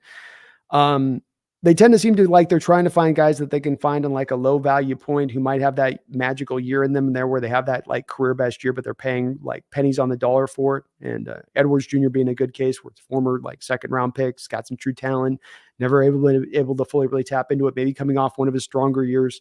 Let's try to gamble on that low risk guy down on the low side. I think they're a little of doing that. I think the Mariners organization is doing a little bit of this, and we'll be doing a little bit of this in free agency too. And it's a way you go that is a way, but like your frustration with it, Corey, I get where it's not the chances of hitting on those guys are pretty small. They are what they are, when you get them. The real problem here is we're not willing to do a lot of backloading for one reason or another. Mm-hmm. So one, I think there are some players out there who won't come because they're not going to get that 4-year, 5-year deal. Like, I think the reason why we got Draymond is because he was okay with a 3-year deal. If he had said, I want 4 years, we would have just had to say, sorry, we can't do it because our ownership is planning to sell soon and we don't want this long-term money on the books. So that's part of it. I do wonder if there's going to be money to bring in big names anyway. Like we're not that far away from kind of getting capped out here with some of the contracts we already have. Guys like Metcalf are going to count for more against the cap. Gino's going to be a bigger cap hit next year. With some of the money that we've doled out to, like Draymond Jones is a good example. Now, if we do clear the books a little bit and dump guys like Diggs and Adams, not so much. But as of right now, there's not really any money to spend on big names. I think the team could really be on it, and this will be a conversation certainly we're going to have this off season. But considering how far we look from contending status right now as a team, I would offer we're not even a good team this year, much less a contending team, and we're regressing in year 2 of the rebuild, and that leads me to believe that we are much further away than we are closer to the mark. And if that's the case, I think you've got to get back to pulling this a bit back down to unfortunately, going one step back so you can go 2 steps forward. And that does mean to me getting out of the bad deals and turning this back in a different direction from a strategical sense in your roster building perspective. Yeah, and generally speaking, when you bring in a big free agent name, you're going to overpay. That's just how this works. So not doing the free agent thing is not bad. The problem is you need to draft very well to make up for it, and for a long time we didn't. Now it seems like we are. Exactly. I think this is why the Leonard Williams trade's one too that I know people still don't like a lot, but why I do like it, why I still do anticipate you're going to sign him to a contract extension, and why it makes sense, because you weren't going to find that guy necessarily readily available to grab him on the open market or pay the same price. You'll be able to maybe pay in-house. We'll see on that, but you're guaranteed to get him this way. You're guaranteed to have that hole somewhat fixed. But my opinion, Brendan, is we're going to go in this offseason. I lead with 3 moves at the top, and that is I would look to move Draymond Jones in a trade if I could do it. If I can't, I would outright release him. I would move on from Jamal Adams with the post-June 1st designation, and I'd move on from Quandre Diggs. And I really wouldn't be looking at like, how can we get to contending status next year? I'd be looking at how do we get this right? Because you got a lot of correcting, in my opinion, to do on both sides of the ball, especially on both sides of the line of scrimmage. Yeah, and Pete won't do any of that because he has already said he doesn't know what the word rebuild means. Yeah. So unfortunately, we're stuck here for now. Yeah, exactly. And Corey, this is a follow-up to his initial super chat. Thank you for the $2 talking about the defensive line. I actually would argue that we got pretty great value out of our defensive line signings, though. Like Jaron Reed was great until we ran him into the ground by playing him 800 snaps a game. I think that's a big part of it, is that you just haven't been able to manage the rotations right. And this is the problem with having a defense that doesn't get teams off the field on 3rd downs and allows so much long drives and continued long successive drives, is that the guys get worn down over the course of a season, game after game that happening. It's just, that's the way that's going to go. Radu Turkhan, thank you for the $4.99. New player, old player, doesn't matter. Could draft a world's best generational talent, but we all know what the main problem is. Pete Carroll, fire him. Yeah, this is the general sentiment I'm trying to hammer here. Like, this defense currently ranks 25th in the league in points allowed. 25th. They have ranked 25th in the league in points allowed twice before. Last year and the first year Pete Carroll was here. Now think about the players on that 25th ranked defense. Think about what he had to work with that season and tell me, why is that defense just as good as this defense? It makes no sense. No, it doesn't. And I do think that there are a lot of problems on this team to deal with, and there is a personnel problems you got to deal with. But yeah, you're right. I think that the front of this is Coach Carroll and his philosophies and designs that are driving this team in a direction that's not providing fruit. And I don't think it's going to provide fruit in the future. Not that they'll be necessarily bad. He does always, as me and Brendan say, have seemingly a floor that he can create in every team, but that he will be unable to bring them to a place of contention. And I struggle to find that confidence. I'll give him through the year to see if he'll make the adjustments, but I think it's going and driving pretty hard in this direction. And I'm not going to be able to find in my own heart places to think that he's just going to magically find a fix when he won't even accept that there's an issue at hand or a problem that needs to be fixed in the first place. Yeah, it's crazy. I mean, it's crazy we have the same record as the Rams, by the way, with the talent that they have, with the fact that they made no effort to get better in the offseason off a team that was atrocious last year. Like that's such a joke, by the way. That I mean, we I don't think we can talk enough about how bad that is. No, with a very similar schedule as well, right? Because there's 3 games of difference at the end of the day that we'll play in schedule between the difference of Rams and us. And so, yeah, I think it's a very good team to look at. They got $50 million of dead money on their books. There's a lot of teams, Brendan, even that, if you go to one, there's even more depressing teams when you start looking at the teams that have 5 wins, for instance. We're 1 game better than this team. At the end of this, we're 1 game better than that team. You know, we're 2 games better than the Raiders. Really? I mean, it's, yeah, I think that this team is vastly underperforming right now, vastly. And some of that's on maybe some of the players and the lack of fire not playing up to their capabilities, but a big part of that also comes back to the coaching staff and maybe some of the evaluation too. But it is the reality of what's going on right now is you got way more talent on this team that's not playing up to their abilities than you should. Labrador Hawk, thank you for the $5. Hey guys, both your channels are awesome. Think Seahawks have a better chance to win versus Niners or Eagles? It's got to be the Eagles, right? Eagles because you're at home, and maybe the Niners showed this last week against the Eagles that, they are far and away the best in the NFC. Not merely the best in the NFC, but far and away. That would look out Eagles have something been like dancing through the raindrops lately. they have. They've not had a season of like last year where it was a lot more feeling dominant, their performance. And this one feels more like they're kind of finding a way to win, which in itself is a good ability to find and have, and sometimes fighting some of those close matchups. But getting kind of having the doors blown off by the Niners certainly leads me to believe that maybe we're, a little bit in closer range with them. So yeah, I definitely think it's the Eagles. And honestly, with the way the Eagles have been playing, that might actually be a half decent game at this rate. Like I don't think we're going to win either game, to be clear. We got pumped out to Monday night, so I think the Eagles game will be a lot more hopefully funner. This upcoming matchup in San Francisco is going to be maybe a tough one. Yeah. The only thing with the Niners game that I can say is it is a trap game for them because of what they just did to the Eagles. Yeah, it is a possibility, and especially that they beat us so many times over. They might just be a little bit like, we got this. We could just kind of just hit the cruise control and still beat Seattle, Yeah. Tezu Kako, thank you for the $2.79 Canadian. What should we look for in the draft? Well, we've got some upcoming shows that are going to be very, very focused on that. But I don't know. Off the top of your head, what are you prioritizing? I think guards got to be a priority. Defensive tackle and middle linebacker would be probably the 3 positions I'd hold as highest priority. Potentially, depending on what you do at the safety position with cuts, releases, trades, you might be looking, safety as well with that. And tight end would be the 2 kind of honorable mentions, I would say, with it. But those would be the 3 that I would try to maybe get a little bit more laser focused in on especially at the top of the draft if I could. Yeah. I really want to come out of this draft with a franchise left guard. I really want somebody I'm just like, yes, this guy's going to handle that position for the next decade, and I feel great about it.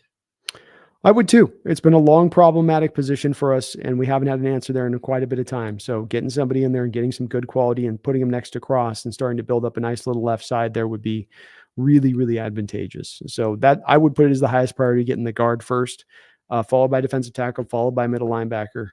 But I think they will get each of those coming out of the draft. And that's one reason why I'm not happy about getting a higher pick because of all this losing. Like you can get the top left guard prospects late in the first. Like I don't feel like what's the benefit of us losing these games? We might get Jerzan Newton. Like that's nice, but if you wanted to get Graham Barton or Cooper Bebe, they're still going to be there even if you make the playoffs and win a game.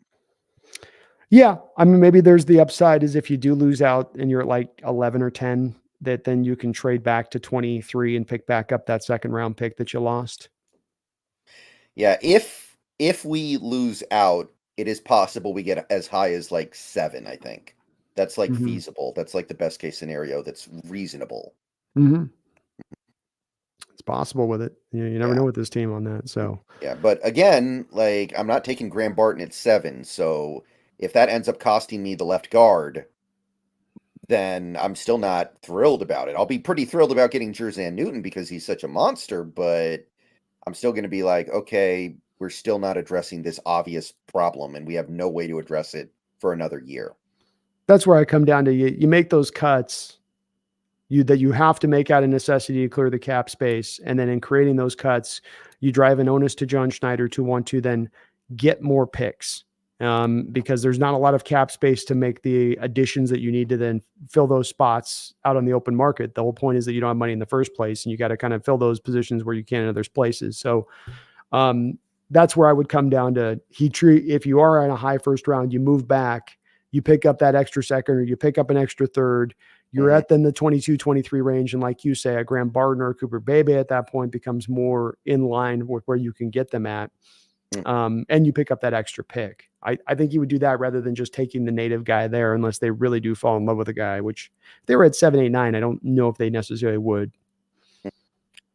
Radu Turkan, thank you for the member message for 1 month. Do you see Love being a replacement for Diggs or Adams if we release them or release Love as well?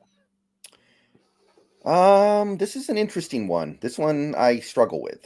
There's no reason to release Love. He's on a cheap 1-year remaining deal after this season, and he can play both free safety and strong safety. So he provides you both flexibility in being able to play both positions, which also opens the door, if the team ever were to want to take advantage of it, of truly running some of the Fangio split safety looks, where you have your free safety doing strong safety stuff and your strong safety doing free safety stuff, as opposed to right now, pre-snap, I know Diggs is going to be my single high safety.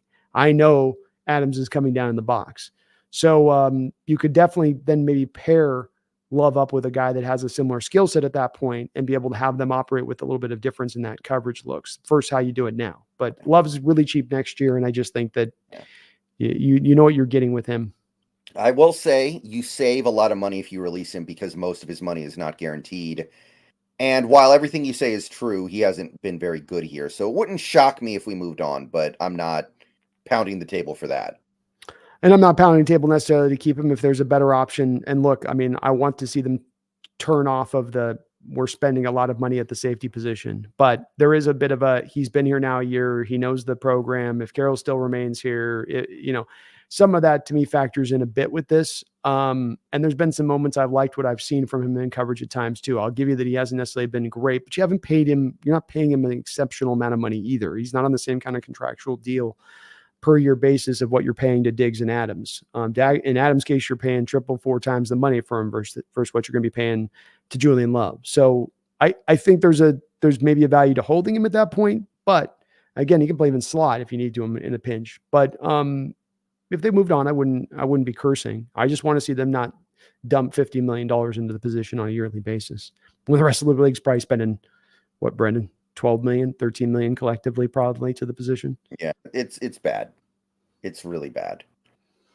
Upo, thank you for the $10. A high second round pick needs to play immediately because he's being paid like a low end starter, but you don't get a 5th-year option. Playing 10 snaps a game is wasting 25% of that high second's life cycle. I do agree in this circumstance because clearly you got Derek Hall with the plan for him to play some immediately.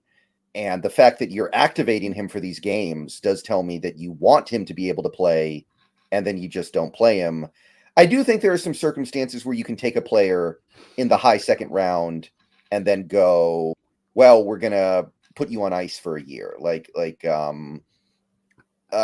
quarterback, really raw defensive lineman.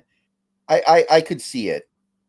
But in Derek Hall's case, I do agree he should be playing a decent amount more than he is.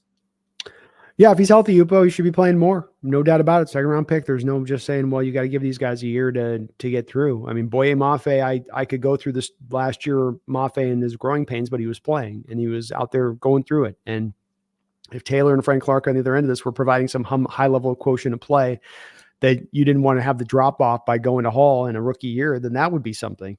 But neither of those is the case. And so he should be out there and going if he is healthy. Absolutely. The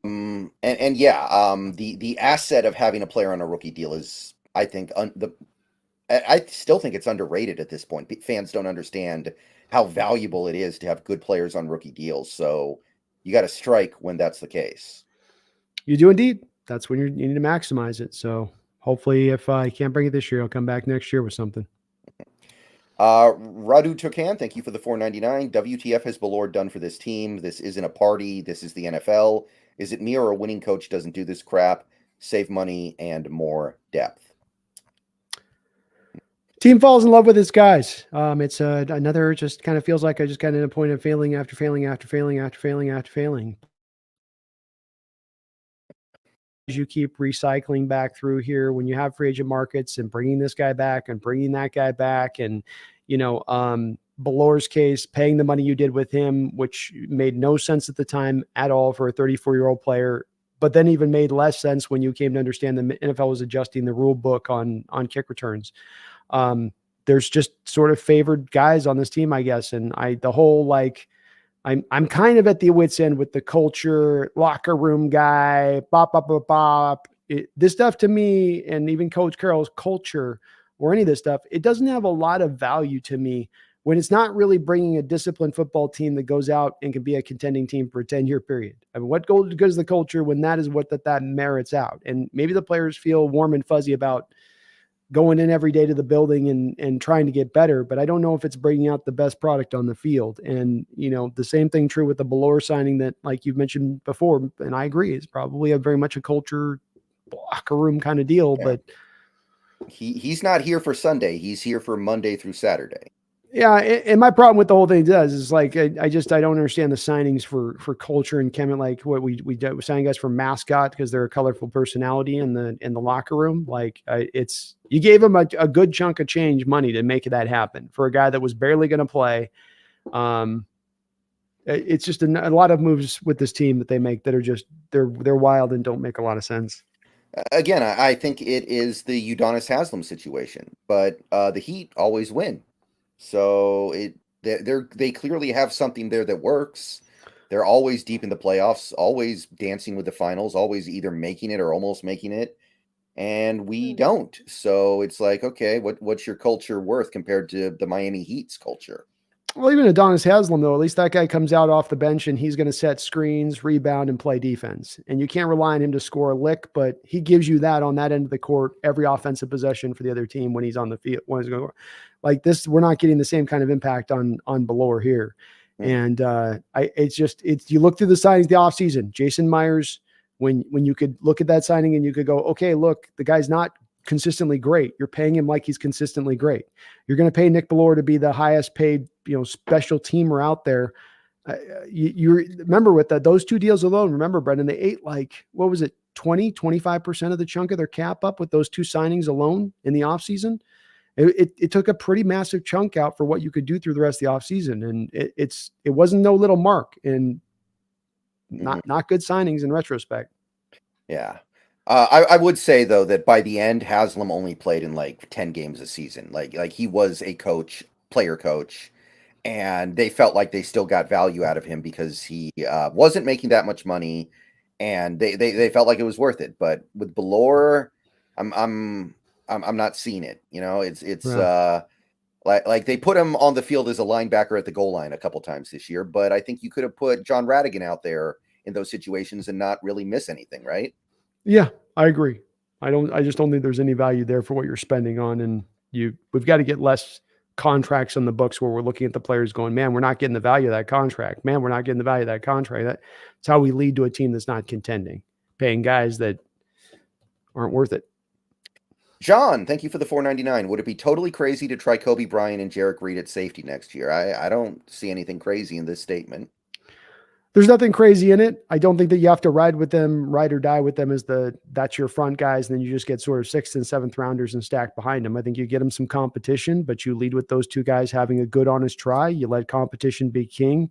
We've tried with overvaluing the safety position and spending a ton of money into it. Maybe we try going a little bit of the other way with this, especially if it's ahead of maybe building up the defensive line a little bit more healthier.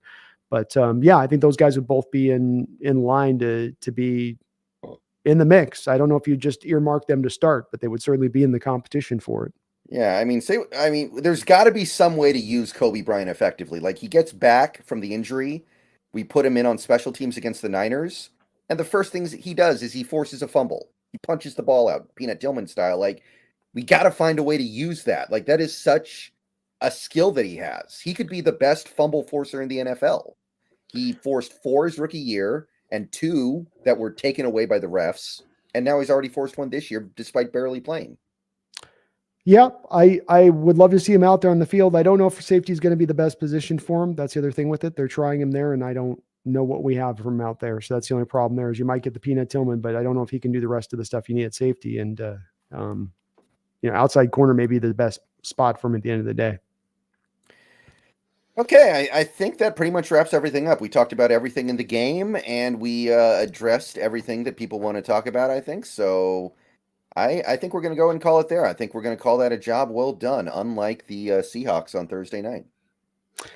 Yeah, well, it's unfortunate we got to turn over so many tough things, and it's frustrating to talk about, Brendan, because it just does seem like we're a little bit of a repeating tune on every little bit of the different items, but it is kind of the same tune that just keeps repeating on some of these things, which is things that have been problems and long-held problems that have not been fixed and are continuing to be issues. And I don't know where we find fixes for them when I don't see the team looking for fixes with him. And you mentioned Kobe. It's like you draft Kobe in the 4th round, and he's an outside corner and Walter Thorpe Award winner. And then you move him into the slot last year, and now he's going to be moved to safety. And then maybe he'll be moved from strong safety to free safety next year. And so now is he on his 4th position in 3 years for your team? This doesn't seem like the proper way to, just mold these players and get them to perform at their best at times, and I think back to like Phil Haynes bouncing between left guard and right guard, and Damian Lewis from right guard to left guard, and just the movement of things at times in some of this that just gets frustrating because you don't really know what you have in Kobe Bryant. I agree with you on the Peanut Tillman pinch. He's got an ability to do this, but you don't really know where the guy fits as a player. Okay, so obviously this season is going south quickly, but we're not going to stop covering it. I'm still going to do what I do. I know Brandon's going to do what he's going to do, and we're going to link up again in a couple days here to talk about this Niners game. So, Brandon, I want to thank you for coming out and doing the show with me tonight. Thanks for having me, man. I appreciate you chopping it up with me on this stuff. And thank you to everybody who showed up to watch tonight. I will be on Twitch later tonight, finishing up one of my favorite childhood games, the original Max Payne. Let's go. Mm-hmm. And I know that you've actually been active on Twitch the last few days. I have, yes. You can find me at TheSeahawksNest on Twitch, or down in my description link in this video below. I've got it down there, but I've been doing some online streaming here lately. I might do some tonight myself. So, all right, very cool. And 2 days from now, we're going to try to figure out this 49ers game. We're going to hope we do well. We're going to hope we can find something positive, but it's not easy right now. It's not easy, but maybe that makes it even more important that we remember how we wrap these shows up. That's right. So I'm going to say it, and it's not going to come with any guarantee of future success. It's not going to come with any guarantee of this season writing itself. But when you're a fan, this is what you sign up for. This happens sometimes, and you go with it, and you know that one day it will be worth it. But go Hawks. Go Hawks.